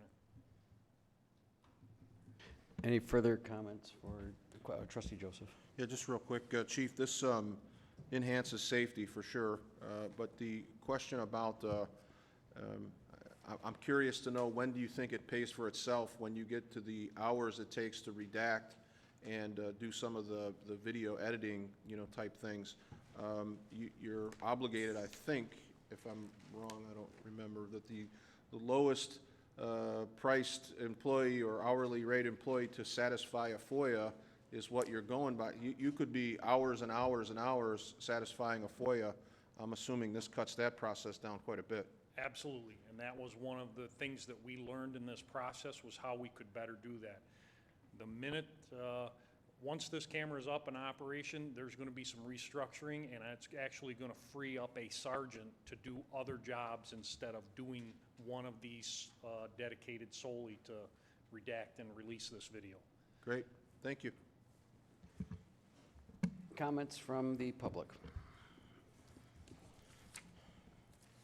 Motion by Trustee Joseph, support by Trustee Anderson to approve item 7G as submitted. Deputy Clerk Nyza, please call the roll. Trustee Joseph? Aye. Trustee Anderson? Aye. Trustee Vosberg? Aye. Trustee Demink? Aye. Treasurer LaFato? Aye. Supervisor Acciavatti? Aye. Motion passes. Thank you. Thank you, Director Kirsten. Item 8 is the addendum. Item 9 is public comments. I would like to run something by the board real quick. We do have a closed session with an action item coming out of closed session. If we would like to, we could move items 9 and 10, public comment and board comment, to right before adjournment. If you'd like to do that, I do not expect the closed session to be terribly long. Mr. Supervisor, I think that's a great idea. There may be some comments from the audience on the closed session item, and that would give them an opportunity to weigh in. I do think it's a short item to discuss, so I would support that. It'd be a motion to table items 9 and items 10 until later in the meeting after item 12A. That's correct, just a motion to table till later in this meeting, till after item 12A. Motion by Supervisor Acciavatti, support by Trustee Joseph to table items 9 and 10 till later in the meeting after item 12A. It is a non-debatable motion. Deputy Clerk Nyza, please call the roll. Supervisor Acciavatti? Aye. Trustee Joseph? Aye. Treasurer LaFata? Aye. Trustee Vosberg? Aye. Trustee Anderson? Aye. Trustee Deming? Aye.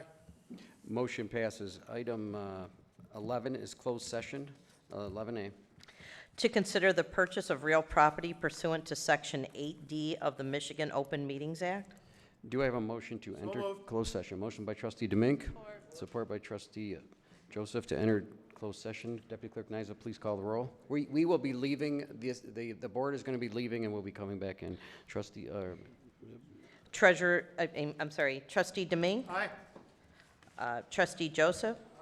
Trustee Vosberg? Aye. Trustee Anderson? Treasurer LaFata? Aye. Supervisor Acciavatti? aye. We are in closed session at 8:40 PM.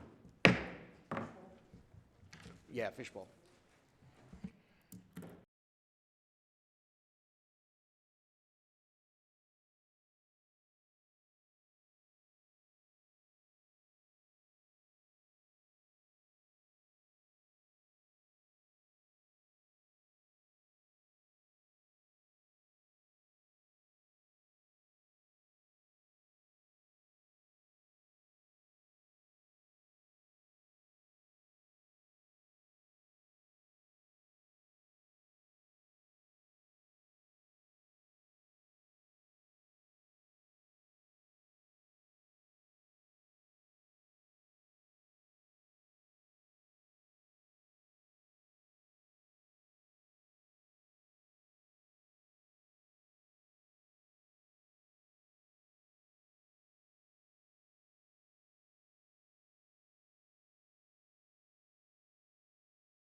Michelle, you ready?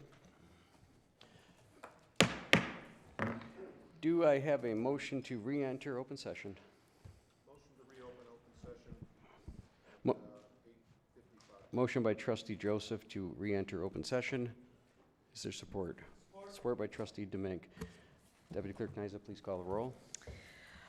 Trustee Joseph? Trustee Demink? Trustee Vosberg?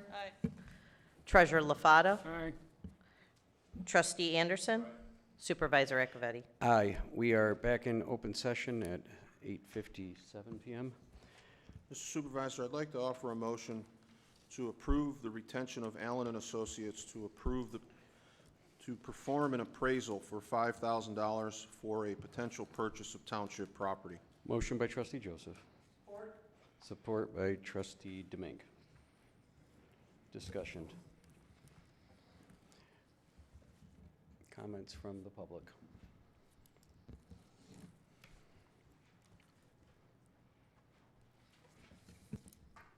State your name and address for the record.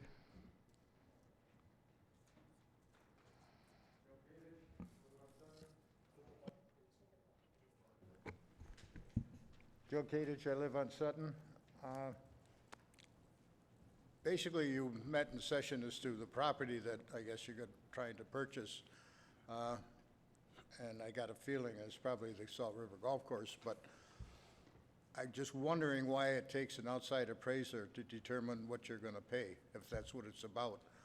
You've got a assessing department here that's probably more knowledgeable than anybody else as to what property value is or should be. Looking for an outside appraiser, to me, sounds like it's somebody that you're looking to justify however much money you want to spend, regardless of the value of it. I'd feel more comfortable if you involved the in-house appraiser and use them and let them come back and say, here's what this property is worth to you. Not an appraiser that's going to say, well, this property is worth this much to somebody else, that's why they should pay so much money. I think I got a problem with having an outside appraiser determine what you should pay for somebody else's property. That's up to the seller to determine what he thinks his property is worth, and you to determine how much you think you should pay for it. Thank you. Thank you. Any further comments from the public? And, trustee Joseph, and I'll back you up if I need to. Trustee Joseph. I think the comment that was made, the question posed to the board was spot on. And the short answer to that is the property that is being considered is a extremely complicated piece that involves the possibility for the township to go down a number of paths, including possible donation, possible grants. There's a very small window of opportunity for the township to take advantage of this potential piece of property, and this particular appraisal needs to be consistent with the township interest. It is not something that you're negotiating from a buyer to a seller, because quite frankly, we're not at that point. We're really at a very developmental stage, and the risk associated with it is a $5,000 appraisal that gives us very clear insight on a potential path. And I can say, for me, anything to do with the acquisition of property will be explained in the most intimate of detail to everyone's satisfaction, but you're not there yet. This appraisal is a unique appraisal that allows us to look at a number of options that are very unique to this particular piece of property. So the risk for the township was really the discussion point here, and the next stage is an appraisal that cost $5,000. It is not a typical buyer-seller, because we're just simply not there, and I hope I captured that. Any further comments from the public or the board? We have a motion by trustee Joseph, support by trustee Demink, to approve item 12A. Oop. Do we got a public comment? Nope. Right. Come on up. On 12A, not you're on item 12A. The appraisal. Motion by Trustee Joseph, support by Trustee Demink to approve item 12A as submitted. Deputy Clerk Nyza, please call the roll. Trustee Joseph? Aye. Trustee Demink? Aye. Trustee Vosper? Aye. Trustee Anderson? Treasurer LaFata? Aye. Supervisor Acciavatti? Aye. Motion passes. Going backwards a little bit to item number 9, public comment. Please limit your comments to 5 minutes.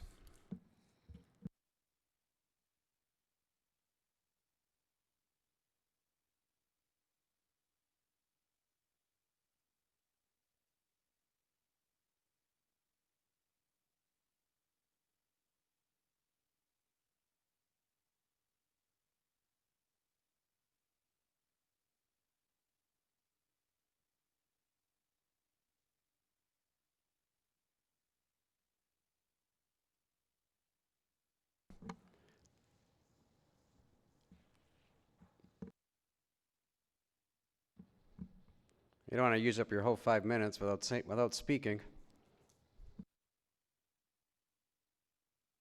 Before I start, I'd like to make a request of, I need an additional minute, please.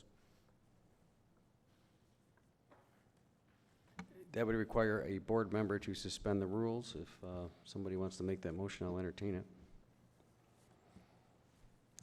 Supervisor, this has come up a couple of times. I don't know that it's appropriate, really, when we're in campaign season. This is an issue that I think could be problematic, Mr. Speaker. No disrespect to you, but I think we will be in a position to extend for all candidates, and I can't support that. Without a motion, I can't do it. Your time, start his time over right now. Your time is starting right now. Good evening, Township Board and Chesterfield Township residents. My name is John Spica, and I'm running to be the next treasurer in Chesterfield Township. This election is about people over party. In this township, as I speak in the mic that we own, residents are deciding whether Chesterfield Township is going to move forward in the next 4 years with new leadership or stay the same and get worse under the current leadership. In my opinion, we need new leadership, new blood on this board in this township. We need elected officials that can lead, that are ethical, trustworthy, truthful, and dependable. We need elected officials that will show up for work and do the job that they promised the residents that they were going to do. We need elected officials that not only point out the challenges we're going to face in the coming years, but are willing to bring people from both sides of the aisle to the table to find real solutions for the problems we are going to face. Elected officials need to lead by example. As residents, we need to demand excellence from our elected officials. We should demand that only the best of the best get elected to sit on the township board. We should never settle for okay in a candidate or elected officials. I'm on a job interview with the residents, but our elected officials are on a job performance review with the residents. We have already seen how inept this board has been in the last 4 years. Should each of our elected officials be reelected for another 4 years? I'm here to tell you, no way. Our loving and caring township can't afford 4 more years of Clerk Berry, Supervisor Acciavatti, and Trustee Vosberg. Acciavatti, our incompetent, ego-driven supervisor, is running a rubber stamp candidate named Elliott for the treasurer's office. Ask yourself why. Why did Acciavatti not support Paul LaFata for re-election? Why did Acciavatti politically assassinate and go after Paul LaFata, a member of his own Republican Party? Paul LaFata, a very ethical, hardworking individual that showed up for work, safeguarded the taxpayers' money, and did an outstanding job in the treasurer's office. I will tell you why. Supervisor Acciavatti wants complete control of the taxpayers' checkbook. He wants all the taxpayers' money with no oversight, and the 4th vote that will give him complete control of this board. He wants no checks, no balances, and no questions asked. Supervisor Acciavatti wants loyalty in the treasurer's office from his hand-picked candidate. No questions asked, a blank check, and a rubber stamp, and that rubber stamp candidate is Elliott. That's why Acciavatti and his family has donated thousands of dollars for Acciavatti's campaign. Where you see an Acciavatti sign, you typically see an Elliott sign go on top of his. Elliott is bought and paid for by Dan Acciavatti and family. Her loyalty lies with Acciavatti and not with the residents of Chesterfield. Elliott is not going to safeguard the taxpayers' money, but just the opposite, and give Acciavatti an open checkbook to do whatever he wants with your hard-earned money. This is not how the system is supposed to work. This is why we have Safeguard. I want all the residents to go to macombgov.org. In the search bar, type in Elections Department, go under Campaign Finance, search by candidate, type in Elliott, and then use the letter K in the first name, and go under the documents. Everything you need to know is right there. Follow the money. Look at who donated to her campaign and the amounts that were donated. Look at who donated to Acciavatti and Vosburg. Typically, the same people donated to all three campaigns. All four of these individuals, Clerk Berry, Supervisor Acciavatti, Trustee Vosburg, and Elliott, are working together to get elected and to continue the destructive path that Chesterfield is on. Remember, a vote for Elliott is a vote for Acciavatti. We have a clerk that works less than part-time hours and collects a full-time salary of $88,628.41 plus benefits. How is this ethical? How is this behavior even acceptable? I see this as stealing from the taxpayers and unethical behavior. I also see this as grounds for termination and not re-electing Clerk Berry, Supervisor Acciavatti. Supervisor Acciavatti has failed Chesterfield Township. He has grown the government in the township on the backs of the taxpayers, closed Fire Station 2, went ahead with the Formighty spraying using Roundup, a known cancer-causing spray, against the will of the people, tried to sneak in a cell tower on Forbes and Jefferson, a missing township board tape. He has left Chesterfield Township with no insurance coverage if an employee brings a gun to work and we have an unfortunate incident. How irresponsible is that for a supervisor of the township? The taxpayers will be fully liable to pay the bill. Acciavatti has failed Chesterfield Township, and now Chesterfield needs to fire Acciavatti. Trustee Vosburg has tried to silence the... Any further board comment or any further public comment?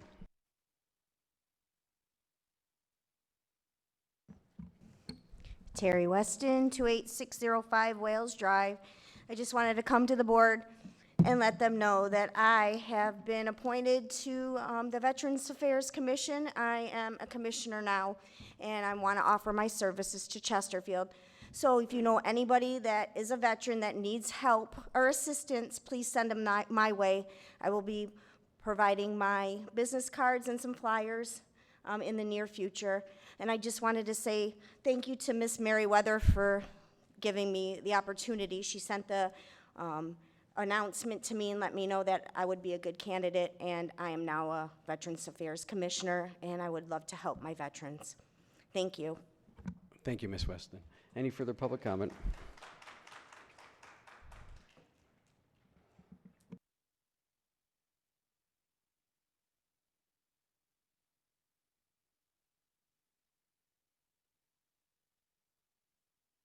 Don't have to do this in other communities. I should know. Robert Surgott, 50515 Bay Run North, Chesterfield Township, Michigan. 20-year resident. I finally came here because on social media, saw a paddle park I'm excited about it. But I've also seen some people that are getting taxpayer-paid insurance not wearing a mask. I don't care about the trustees, but if you work for the taxpayers, your insurance comes from us. It's $43,000 at your age if you got hospitalized, and that comes out of my pocket and all of their pockets. You could also get employees sick.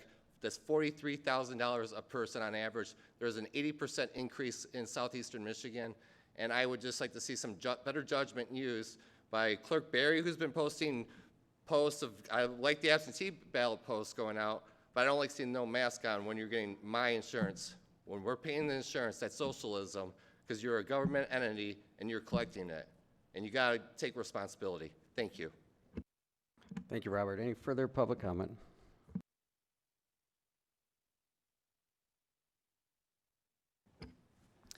Kathy Elliott, 27442 Clark Circle. I am a candidate for Chesterfield Treasurer. Today, I am here to address my opponent's inappropriate and continued use of this podium to run a smear campaign that, to no surprise, ends with his asking for the residents' vote. Many people have urged me to respond to him, and so my response is this. Instead of conspiracy theories, campaign rhetoric, and silly statements about things such as me using whiteout, I think it is time for my opponent to be transparent about himself. You see, shortly after he moved to Chesterfield this past year, my opponent filed to run for what is now his 5th attempt at a political office. Playing political games with people's lives is simply a race to the bottom, serving to benefit no one. The accusations my opponent has have no merit. My dear friends and neighbors can rest assured that I have stayed true to myself and my beliefs. For those of you who have not had a chance to chat with me, I want you to know that my passion for this community began during the days of the Great Recession, when so many of my neighbors lost their homes. That was long before this current board. Since that time, I have focused on advocating for the types of jobs and careers that will undoubtedly provide a good quality of life to the people of this township, including my opponent, whose private sector career is in car sales. If you have seen my campaign pieces with photographs of planes, these photographs are part of my story. They were taken by my teenage daughter, who has grown up sitting in our backyard watching those aircraft fly over. My daughter is blind in one eye. She realizes that she will never fly these planes, so she photographs them, and I am very proud of her. She dreams that someday she will be employed at one of the local aerospace companies. My young daughter and her talented and gifted friends have given me a new perspective regarding Chesterfield's unique position as a community here with Selfridge Air National Guard Base at the south end. My dedication to Chesterfield's success is due to my close bonds to the very people in this room who are like me, my husband, and my children. We call it our home. I will continue to work to keep Chesterfield in a position to weather any storm. I will tell people who inquire that Chesterfield is open for business. Thank you. Thank you. Any further public comment?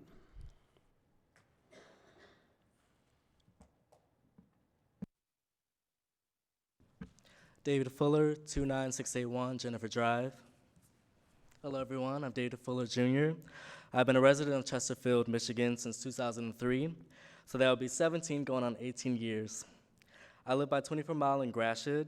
My family moved here when I was 5 years old. I'm now 22 years old. I grew up through the L'Anse Creuse Public School District, and I also graduated from L'Anse Creuse High School North in 2016. As I grew older over the years, Chesterfield has become my home, my community. As a worker, as a student, as a neighbor, as a community resident. I am now a senior at the University of Michigan Dearborn, and I'll be graduating in December, pursuing my Bachelor's of Science in Public Health. Today I'm here as a concerned resident in response to the current issues that we have in our community. I've been watching the township meetings. Chesterfield has a growing, dynamic population of residents moving to the area to start families, pursue new job opportunities, and enjoy their retirement years. Now is the time to implement real sustainable changes that will allow residents to see the return on their investment. The main way to do so is by investing in our community initiatives that everyone can benefit from. Some of the issues that we have are related to public safety, the township's urban planning, infrastructure, parks and recreation, community health, and human services assistance, and the response to the COVID-19 pandemic. Public safety is an issue in Chesterfield and the surrounding areas because of human trafficking, and young girls and women being harassed at local grocery and retail stores. As you know, we are close to the Blue Water Bridge in Port Huron, and many women have been walking alone, specifically along the overpass, which is already a dangerous pathway for residents and pedestrians. Now, the issue is not why were the women walking or shopping alone. Maybe they were getting something to eat at a local restaurant, or stopping to get groceries at Meyer on 23 Mile. The issue is not if the women were being aware of their surroundings or if they had protective weapons with them. The issue is how come we cannot keep our women and young girls safe and protected from threats and also human trafficking predators. Public safety is an issue when it comes to pedestrian and motorist safety as well.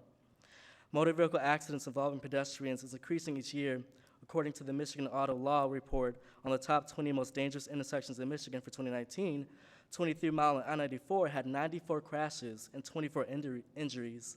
That puts us at number 12 for that intersection. There's a desperate need to invest in the infrastructure of the community when it comes to our roads and transportation safety. The residents deserve to have bike paths and bike lanes on major streets that provide safe way for cyclists to travel on major streets. And also more sidewalks that continuously connect our major streets and businesses to the residents and their subdivisions as well. Also, it will be winter soon, so that means we need timely snow removal in subdivisions and on dirt roads in rural areas. We also need bus stops with pedestrian crosswalks and streetlights along major residential and commercial areas in the community, because that is crucial to improving our mass transit system and connecting to nearby cities. Concerning the Parks and Recreation issue, on the west side of I-94, there is a lack of walking trails, neighborhood parks, and other community spaces within a walking distance for families to access. Most children are left to ride their bikes along the subdivision streets and sidewalks, and on busy roads where there are also a lack of sidewalks and streetlights. There is also a growing population of people without a stable housing in Chesterfield. While this pandemic has affected many households, some have lost their homes, and others have been seeking temporary shelters at various locations in the township. Even before the pandemic, our township has struggled with providing affordable housing options that accommodate people with a lower socioeconomic status. We need to invest in funding a wraparound community center that has a shelter, healthcare services, employment assistance, and other social services to help people get back on their feet. As for the COVID-19 pandemic, I have not seen any resources, initiatives, or funding that has been directly invested in assisting community residents. Rent assistance, utility assistance, food insecurity, and most importantly, the COVID-19 testing that is more accessible are just a few of the things we expect our elected officials to be working on.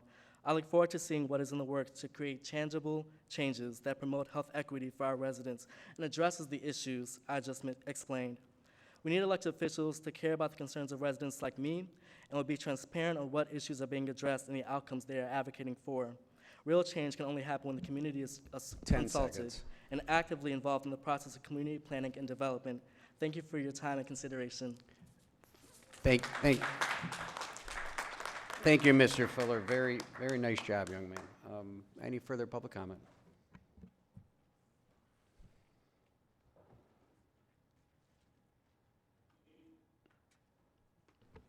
Hello, my name is Kendall Griggs, 49485 AULAC Drive East. I'm here today because I did not like the response that Michelle Merriweather received at the last meeting. She spoke on my behalf, sharing my story and similar issues going on in this area. There was a comment that was made that I believe was very unacceptable. From the words of David Joseph, and I quote, "Almost a profiling of potential victims is what seems to be happening, and individuals who are maybe coming out of the store in a dimly lit parking lot that are paying attention to their car keys or their cart or anything else makes themselves very vulnerable to these individuals who approach under a I'm just looking for help, but it really seems more like they are being assessed for how big of a victim they may become." He then changed his direction and said, and I quote, "Sometimes it gets a little tricky because individuals they sort of camp out in a county easement, and the difficulty of enforcing ordinance is quite a challenge." There are a couple reasons why I do not agree nor support this response. First being the fact that he was giving a sense of victim shaming, stating that women get distracted by other things when in reality, those things are simply unavoidable when heading to the car. I believe that the point of what Michelle was trying to say is that there are threats to women's safety all over the place, in stores, and definitely not just limited to outside. My personal experience occurred inside of the store, and that seems to be a repeating pattern for others I have heard from as well. Secondly, direction was changed and switched more towards panhandling. These offenders are oftentimes not on the county easements like stated by David, and they are actually occurring in the stores or outside in the parking lot. I understand not wanting much involvement due to bad publicity, stirring up other issues, or wrong accusations. However, there is no excuse to keep allowing this type of behavior. I personally believe that having such a big issue like this one, it needs to receive a much greater and heavier response. With Chesterfield Township being 51% women population, it is almost like a given fact that we should feel safe when going into the public. However, that is simply not the case for many women, and I feel like that is a huge issue. We have a light as women and as human beings to shop comfortably inside of a store, and I feel like that is something that should not be taken lightly. With that being said, I did not get any sense of protection or action being taken from the board at all. My experience was a very scary ordeal, and once I shared my story with the township residents, I was swarmed with hundreds of comments and shares of women with several similar stories. With taking matters into my own hands, I am thankful that Michelle Merriweather reached out to me, has set up meetings with myself, the Director of Public Safety, and she has aggressively gone after the 4 retail corporations in Chesterfield to demand reform. One of which included Meyer, which to my understanding, a meeting was held, which was taken over, and we were not even invited to, which was not right, as I believe nobody can share my story as properly as the one that it happened to. Moving forward, we are expecting better responses from the board regarding the issue of women's safety. I do thank Brad for his support in reaching out. However, myself and many others believe that this is an ongoing issue between the community, the board, and public safety. And just to make you aware, Michelle and I have formed a large women's group to address issues moving forward, and you will be hearing from us regularly regarding actions and things being taken place against this. Thank you. Thank you. Any further public comment?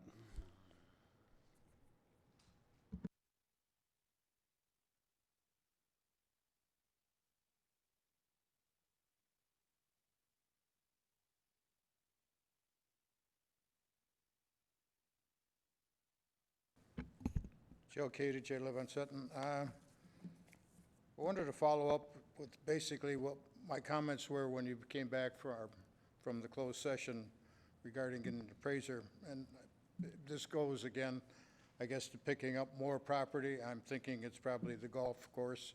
But I wanted to bring out and have everybody recognize the fact that how many projects have been started in this township for the public that have not still been completed. The paddle bark was 4 years in the making. We still have an obligation to clean up the river, which the supervisor, I guess, has said now it's too big of a job for him. Yet we're predicating that everything else along the river is using the river as a destination or whatever you want. Basically, everything's connected to the river, but we're not putting the money or the time into cleaning the river. The Salt River Bridge was completed over years ago. The south exit or entrance for the pedestrian part of it has been a problem. It is still a problem with nothing been done about putting it away, a safe exit along there where you can walk along Jefferson without having to walk on the side of the road. I think it was in May when I sent something to the supervisor about a suggestion how to take care of that. Still see nothing done on that. What's the status of the Nature Center? It was bought assuming there was going to get a grant. I've not heard anything. Did we get a grant for that? And beyond that, what is the actual plan of that? How much money is going to put in, and what's it going to look like, and what's it going to take? I know you're going to have to do something with Hooker Road. You're going to have to do something to the interior if it's going to be a nature center there. I know you're working with the EPA about doing something with the river, about dredging the river along there, but that's about it. But there's a lot of money that's needed to complete that and keep it ongoing. And then basically, you close the Veterans Park. That was supposed to be transferred in back of the memorial, the Marine Memorial here. All we got there is a cannon. You got a Veterans Park that's sitting there vacant, I think. I haven't been there in a while. But there's not much going out there. You're getting into all these things, and they're probably good ideas, but I think somebody's got to keep in mind what's it going to cost, and what's the timing, and what's it going to cost to, keep the maintenance going. Buying into all these projects is great, but somebody's got to face reality is if you're going to bring them to fruition, it's going to cost you money, and it's going to take time to get them done. And why take on other projects that aren't going to be complete either at this time? I think the board should keep this in mind. Nobody's put any plan together for any of these things as to what the completion is going to be on any of those things I itemized or put any timing or cost on it. I think it's something that this board owes this township. If you're going to get into this, take on all of this responsibility, give us an idea when it's going to get done. Give us an idea what's going to, how much it's going to cost. Thank you. Thank you. Any further board comment or public comment? Going once, going twice. Moving on to board comment. Trustee Anderson. Thank you. I do have some serious concerns, and they are taken serious from our speakers or our residents that chose to speak tonight. Instead of rehashing everything, beginning of this meeting, probably about 20 minutes, the Director of Public Safety did address some of the concerns that are going on here. What is being done between our department and our retail partners, and a course of actions that probably recommendations. I'm not going to replow all those right now, but I would advise you to take the time to go to YouTube once it's uploaded and see that part of the meeting, Transparent Chesterfield, and see what was discussed, and take that into consideration with the concerns you do have, and that would be a starting point on this discussion. Where can we go from there? Recommendations, and you know, what has been handled so far, and what we can do in the future. Second thing, we only got one more meeting before the election, so good night, everyone. Trustee Joseph. Thank you, Mr. Supervisor. I'll start with Mr. Kadich and the concerns that he raises. I can't address all of the things that you laid out. It certainly, you're somebody that comes to meetings, and you know that each one of the projects that you mentioned has had a lot of discussion. There's been a lot of discussion on those issues, and contentious discussion, because I think we all, you know, the 7 habits of highly effective people, and begin with the end in mind. Dr. Covey talks about beginning with the end in mind, and you're certainly coming to the podium saying, what is the end game? Unfortunately, just trying to be fair to some of the debates that we've had and the opposing, I tend to go in that direction with you. These deals are very complex, and they're very difficult to put all the pieces together. So to put the township in the best possible position without exposing us to risk is a real trick. And I really do appreciate Treasurer LaFata's sort of reports back on what the coffers look like, and how do we pay for these things, and how do we do these things. The difficulty becomes if you miss an opportunity on a piece of property, and then you also have people who are very, very upset about the amount of growth that has happened here. So trying to preserve what I think most of us would agree makes Chesterfield great involves a stewardship of available properties and proper management of township-owned properties. This issue that we went into closed session tonight is not going to, I'm not going to be able to come back to you in 2 weeks or even 2 months and say, this is the end, this is the cost, these are the steps. This one really is a real opportunity, and I don't think it would have happened had there not been some degree of peace and an olive branch extended that afforded the supervisor and I to sit down and talk about things. It was much appreciated. I think we're in a place where we have the potential to bring good opportunities forward, and then before you know, massive amounts of money are committed in your name, we'll have a full, and we'll beat each other up again. That's what you deserve. That's what we should do, and that's what we will do. The speaker, I don't know the order. I kind of write them down, and then I get front and back, and I'm not sure which one, but I try to address everybody who poses something directly at me. And I guess I'll go to the comments regarding Ms. Griggs, and I want to apologize if there was any offense taken at the idea of victim shaming, as you put it. The idea that you are You are not to be safe simply because you're, as I referenced, the keys and so forth, is not in any way the attempt that I was trying to make. It actually comes specifically from some self-defense coursework that was taught by our Chesterfield PD. And Captain McNair and Captain Franks talking about, I think the lecture was somewhere along the line of being a harder target, and that predators typically are looking for individuals, male and female, who are distracted. If you're fixing your car and under the hood, or repairing a tire, or fumbling with your keys, or addressing a small child who may be with you while you're shopping, simply in our world makes you an easier target. It doesn't assume that you deserve being the victim of a crime. That wasn't in any way what I was attempting to convey. It was just basic safety. That was really and then the shift that you mentioned was not specific to your story. It was a separate issue involving panhandling.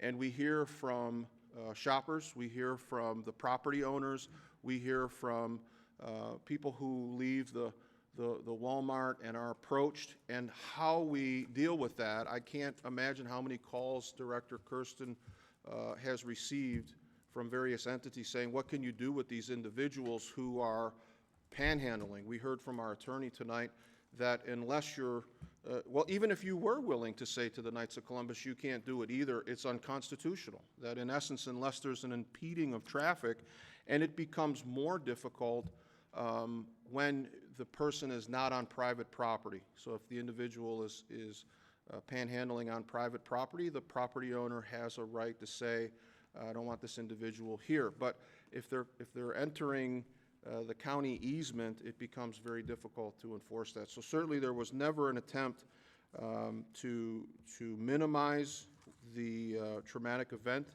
that you experienced, and there was no attempt at victim shaming. I have daughters and a wife. I've lived here for almost 30 years, and safe shopping and safe navigating of this community is paramount to me as well. The idea of aggressively, was the word, aggressively confronting our retailers is just not a philosophy I subscribe to, especially when these retailers have been great community partners. They're concerned, if for nothing else, they're concerned about the safety of their shoppers and their clients. They are motivated partners, and I was slightly confused by the inference that it was hijacked. It was taken away from us, and we weren't invited to the meeting. The board is here. They were elected by the people. We had an appointment by the supervisor for Trustee Anderson, who's a retired law enforcement officer, to sit as the representative of this board on the police, as our police liaison committee member. He has been working for months, as we talked about at the beginning of our meeting, and he referenced back to watching it on YouTube. He's been our liaison for several years. Trustee Demink has served in that capacity in the past. He's also a law enforcement officer, retired, and continues to work in the field. He knows these things very intimately as well, and he's been involved.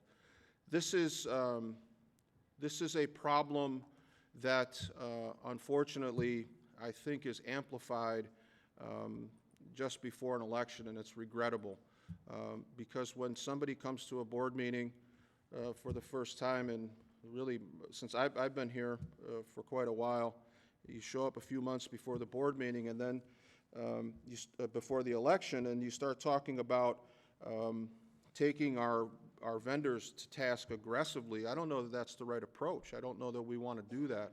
I realize that it positions you as a potential leader of some movement, but there's nobody on this board that isn't committed to the safety of our residents, male, female, young, old. The commitment is universal, and it's not party. It has nothing to do with party. It's been going on since I've been on the board, and I've worked cooperatively with members of both parties to see that happen. Mr. Fuller's comments were just brilliant. Just an incredible young man. Another fine product of Lance Cruz North, I assume. The itemization of all of the things that concern you were spot on. I would like you to get involved with some areas where your insight and brilliance can be most maximized. And the one that you mentioned first was the planning phase. And I would encourage you, and I'd like to introduce you to the fellow commissioners on our planning commission, and certainly I would ask you to consider being involved with our planning commission should we have an opening, or our ZBA, or any of our other advisory committees, or this board in particular, because you are clearly a talented individual with very nice insight. And the issues that you raised with regard to bike paths and non-motorized paths are things that the supervisor and I have talked about with many members of this board, and they are part of our master plan and a part of our master parks plan as well. The issues that you raised with regard to human trafficking and concerns about human trafficking, I sit on a commission with Director Kirsten, who was handpicked by the county executive and his team, who has put together a task force of churches, volunteers, and a number of people interested in making an impact on stopping this plague, this human trafficking plague that has kind of overcome our country, really. It's a national interest in getting involved to eradicate that.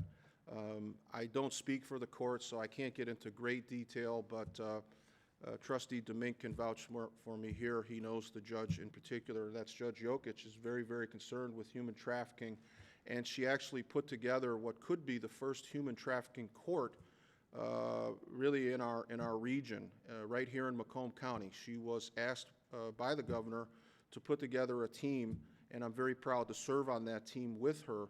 One of the things that we do is we assess a human trafficking screening tool for any individual that comes in contact with the court. It's migrated over to Trustee Vosberg's committee. She serves on the county's Community Mental Health Board. And this screening instrument to try to identify young women who may be potential victims of human trafficking. So again, there's plenty of room to get involved, and I would encourage you, and I would be happy to reach out to you. The idea that it can only be done for the candidate that you're affiliated with is a misnomer. Your work is actually with the individual who has a hashtag that says "Together we can," and I believe in that. I think that she's 100% right when she says "Together we can." I'm not the enemy. Just because I sit in a seat that she would like to have doesn't make my concerns and commitment about your safety, Ms. Griggs' safety, and anybody else in this township's safety any less impacting. Very, very concerned about that, and I was thoroughly impressed with you. So thank you for coming to the board meeting tonight. The other two speakers were really, there was clearly a political slant to those presenters, and I respect the comments that were made. I'll start first to Ms. Elliott, who came to the podium and addressed some of the issues. She speaks the truth on a number of those things. I've known her and her family for many years. She has wonderful children. Great kids, they really are. It's a great family. In particular, the photographs that she talked about, all legit. It's a very talented young lady that took those pictures, and I know their commitment to this community. What I didn't particularly like, and maybe there's some room down the road, was what happened to my friend, Treasurer LaFata, in the primary.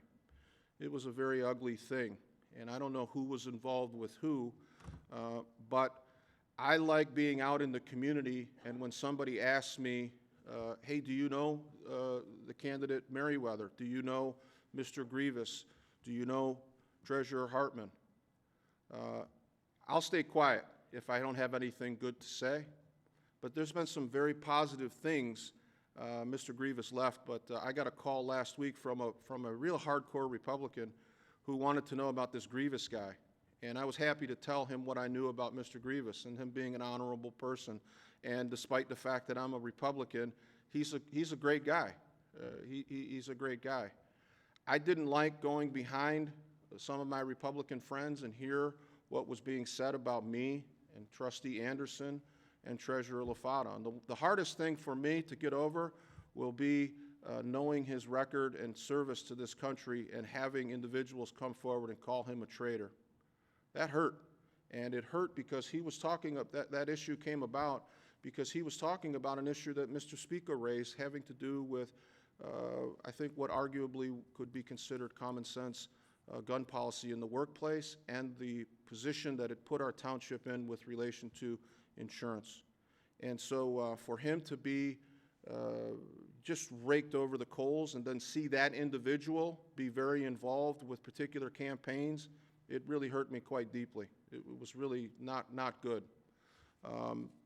I understand that's not my race, and I have really looked to just stay out of it at this point and focus on my race. We will talk about the positive things. Trustee Anderson and I have been working together to try to get our message out. But in terms of the back and forth in the other races, Mr. Speaker, I understand your position. I was actually grateful to see Ms. Elliott come in tonight and address some of those. Again, it's not my race. I really would like to see the trustee race continue as it has. I have seen nothing negative, and I won't contribute to anything negative about the people that are on this board serving with me in the trustee capacity. And I'm proud of the candidates that are running against us on the Democratic side. There's been no negative campaigning, just talks about what they would like to do to better the township, and I think that's what, and I hope most residents can appreciate. I was privileged to be on a board with Ms. Hartman, and she's just a great human being. Ms. Jones, same thing. The difficulty is we're ramping up now. We're 3 weeks today until Election Day, and I know all of us will be grateful when it's over. More ugliness is unfortunately upon us. There were a number of issues raised about the clerk tonight. I'm going to elect not to say anything on that. She's not here to respond, and that wouldn't be fair. But I didn't like the piece that I understand is now out there, another real ugly, nasty, that attributes quotes to me and quotes to others. Unfortunately, I guess it just goes with the territory. I wish it were different, but unfortunately it's not. Again, thanks to those who came to the meeting and expressed themselves, and by far, Mr. Fuller, I was most thoroughly impressed with your comments tonight, so thank you. Trustee Demink. Mine's going to be real short and sweet. Director Kirsten and the guys at the PD, men and women, you guys do a great job. I know you had a rough weekend. You had a couple bad accidents on Jefferson, so done a good job. And despite what's on social media, I mean, I think we all know just because it's on the internet doesn't mean it's true. But I know our department does the best job. They put the people in the right places. And if there is a situation and a problem, they address it. That's the purpose of the Director of Public Safety and his two captains and the sergeants underneath them. We're up here as the board. We don't tell the police department what to do. That's that man's job, and he does a hell of a job doing it.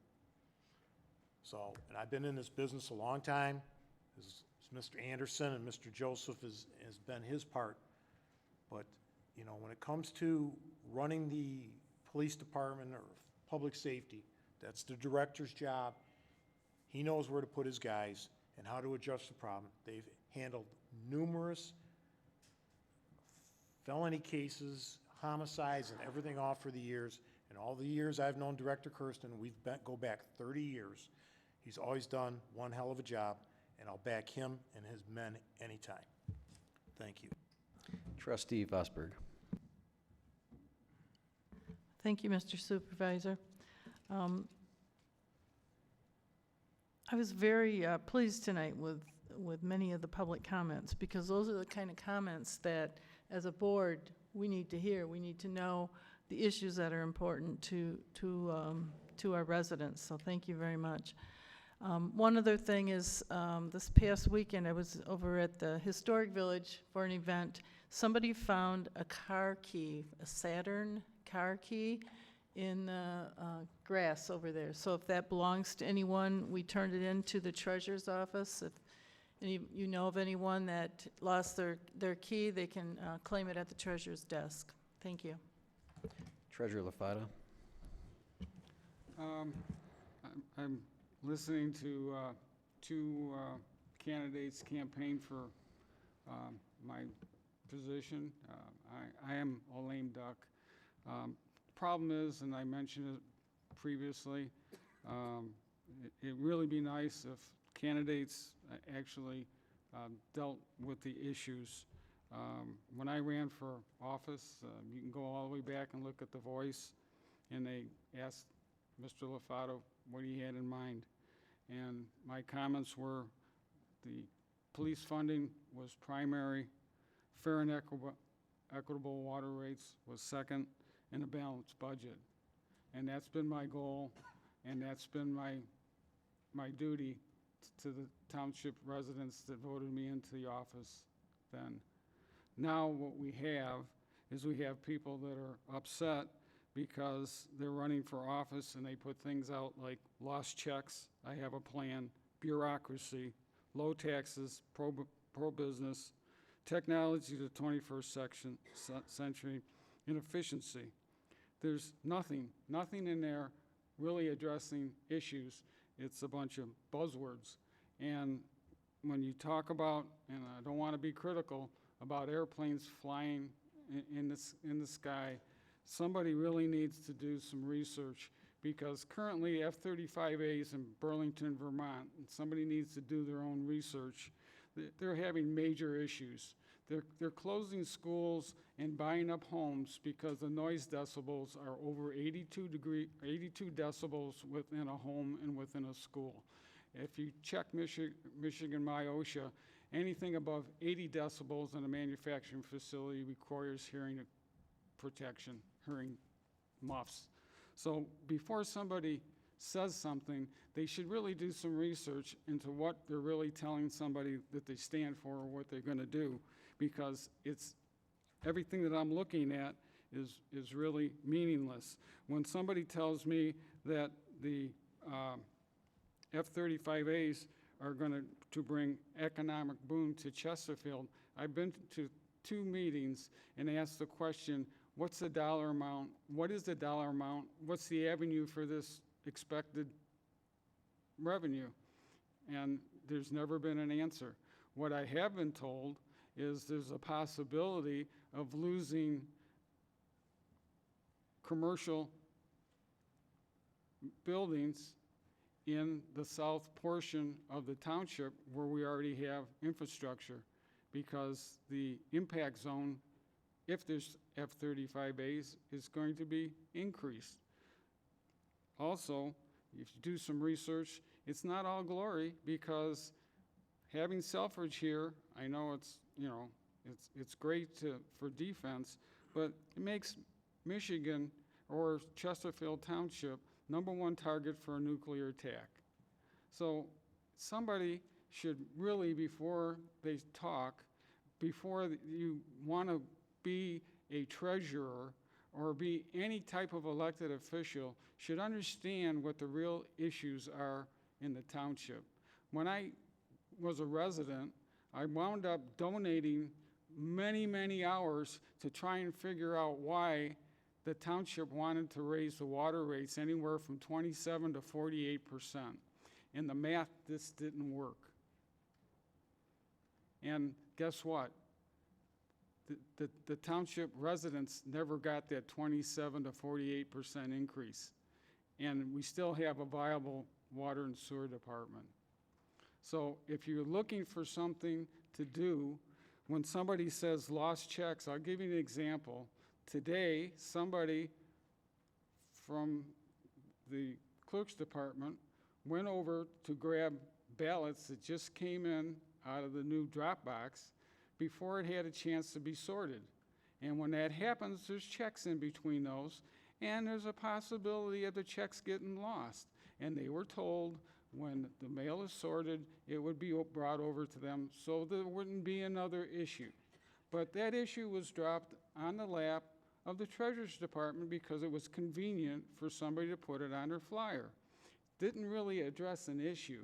Didn't really address how we're going to maintain lower water rates, or how we're going to balance the budgets, or how we're going to move forward and make sure that the public safety department's funded. It's a bunch of buzzwords. Somebody talks about efficiency. Efficiency, you need to have data. And efficiency, to be a good number, a good calculation, is based on how much you utilize your current resources. And if you're not using your current resources to 100%, you'll never be efficient. You need to use your current resources before you even think about outsourcing your work to somebody else. That's what efficiency is all about. If you don't have the utilization, then that means that you either got too many employees or you're outsourcing work. But if you want to look at an efficiency calculation, I've got it.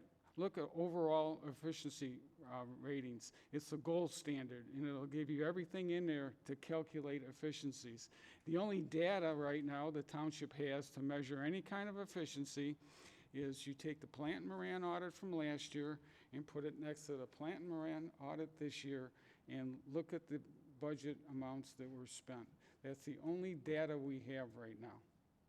So there's no benchmark data to improve efficiency. If you're looking for technology, I talk to our high-tech representative all the time. Technology is like you're foolish to go out and buy a new Apple phone every time a new Apple phone comes out because you invested in your technology that's state-of-the-art today. You need to utilize that technology for a period of time until you get the payback for that. Then you can think about investing more. It's sufficient, it does the job, you utilize it until you get your values worth, until it's depreciated. It services you. You don't go out and buy new equipment every year because there's something new out there in the market. So somebody should think about looking at what issues the township has, like balancing the budgets, how we're going to control spending, like having statements of work for each project so we know who's responsible, so we can control spending, so we can balance the budgets. Thank you. Deputy Clerk Niza, I believe, has a statement from Clerk Berry. As a recording secretary for the Township Board meeting, Clerk Berry has requested the following comment be read into the record. As a parent, I'm deeply disturbed by an anonymous campaign piece that went out today that used my daughter as a weapon. You can lie about me. As a coward, you can hide behind an unregistered, unknown political group. This disgusting attempt to use my daughter for your petty political gain is unacceptable by anyone's standard. You used her without her permission, and you better pray that she comes through unscathed. Clerk Berry. Couple of quick comments from me. One is the Veterans Facility. I did have the honor of touring that facility last week with Executive Hackle and General Rogers from the state of Michigan. That project is on time and on budget for a substantial completion approximately January of 2021, with turning the keys over to the state of Michigan in March or April. The bike path along the front of Jefferson should be done by this winter, open next year. Another quick announcement, this is the second year in a row I want to congratulate Vicki Bauer for receiving Distinguished Budget Award. She got one last year, and we just got word this year that our Chesterfield Township budget, 2 years in a row, has received that budget, or that award, which is fabulous. One comment specifically to Treasurer LaFada, Treasurer LaFada's comments, along with Mr. Kadich's comments, who have come to a lot of board meetings for almost a decade, along with Mr. Spica's comments, who I know is very new to the township and hasn't been to a lot of board meetings and maybe not is comfortable with the goings-on of township government. This board, the last 4 years, for that, I'm proud. I mean, I'm full of nothing but optimism and pride for what we've done. Mr. Kadich, Mr. Spica, Mr. LaFata, you're part of this. I'm proud of this work that we've done. The budget, we're strong financially. It was 4 years ago when we were talking about layoffs in the police department and if it can exist. Our legacy costs, the turnaround on that from collapsing to not being able to provide the promises that government made for retirees, to being very strong, very strongly funded, and sustainable. That turnaround, those turnarounds alone from a government structure standpoint, this board did that. And processes and procedures, APOs, we've literally built this government over from the ground up. If you haven't been here watching the meetings and knowing where we were in 16 and prior to that, then you wouldn't realize the projects that are getting done. Mr. Kadich, what projects have got done? Number one, Memorial Wall out back. Sat there for a decade. This board got that done. What an amazing wall. It is, people come in from around the region to see that table and that wall and the character and the way it looks. Look out that back door right now, nothing but pride.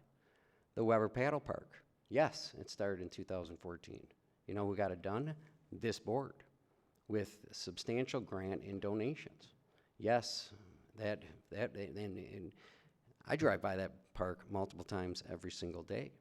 There are cars there constantly. There are people using that park, and it is a fantastic ad. Regardless how we got there, making the sausage with this board was very ugly and stressful for me. This board did that. Our finger is on that project. The bridge, with character, with lights, with the path, the extension of the path, done. This board did that. The path that you're speaking of, you should know this because you come to meetings. That project requires engineering, which is approved. Bids were open last week. It's happening lightning fast on a very large ditch enclosure and a very difficult chunk of concrete or chunk of sidewalk, one of the most difficult stretches. So you'll see that connection done this winter, at the latest next spring, and that is only if the board approves the contract at the next board meeting, which is when it will be in front of us. The Nature Center, that is moving through the process. That 33-acre piece of property is a tremendous add, and again with partnerships that are not going to be very big lifts, but they're going to be unbelievable adds for us. Again, this board did that, even though it was very stressful for me. That's fingers that this board put on this community, and nobody can take that away. Regardless of, not to mention the road projects, the re-gravel projects, the sidewalks. Mr. Fuller, unbelievable how well-spoken you are, young man, in your vision, and I was very, very, very impressed. We are woefully behind on pedestrian safety and sidewalks. We're making tremendous progress in the last 4 years, and there's a whole lot more progress coming. A non-motorized master plan for sidewalks, which will put us in the discussion for the grants we're going to need, because we're not talking a couple $100,000 in sidewalks to catch up on the 20 years of mismanaging in not, I don't want to maybe necessarily say mismanaging, but not investing in those connections. Getting that Safeway across 94, that's all part of the vision, and I think you need to be a big chunk of that. Not to mention the new investments. The last 4 years, we had a Cabela's get built and open, a BJ's, the interchange of 23 Mile and Gratiot changed forever. Some of that started under the prior board. So, and not to mention the investments that are coming now. Story Point, the new the villages of East Harbor, too many to count. Olive Garden, which one of my family's favorites.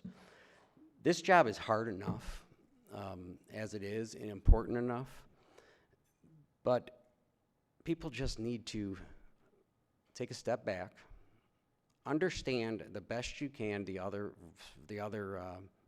frame of reference the other individual is coming by. And I will bear my share of blame with the collapse of Treasurer LaFata's relationship that started very, very early. You saw a little bit of it tonight early in the meeting when we started talking about engineering, and that ultimately is where this all began. I'm passionate about that. He's passionate about that. In these 4 years, we haven't necessarily been able to communicate, but overall, the vision in the pride of what we got done is something no one will ever take away from this board, and is something that I will be proud of well into the future. I would urge everyone just to be nice after these next, after we get through this next 3.5 weeks. The entire country, the entire community. At the end of the day, if we're compassionate and nicer to each other, we're going to do a lot better job for our community.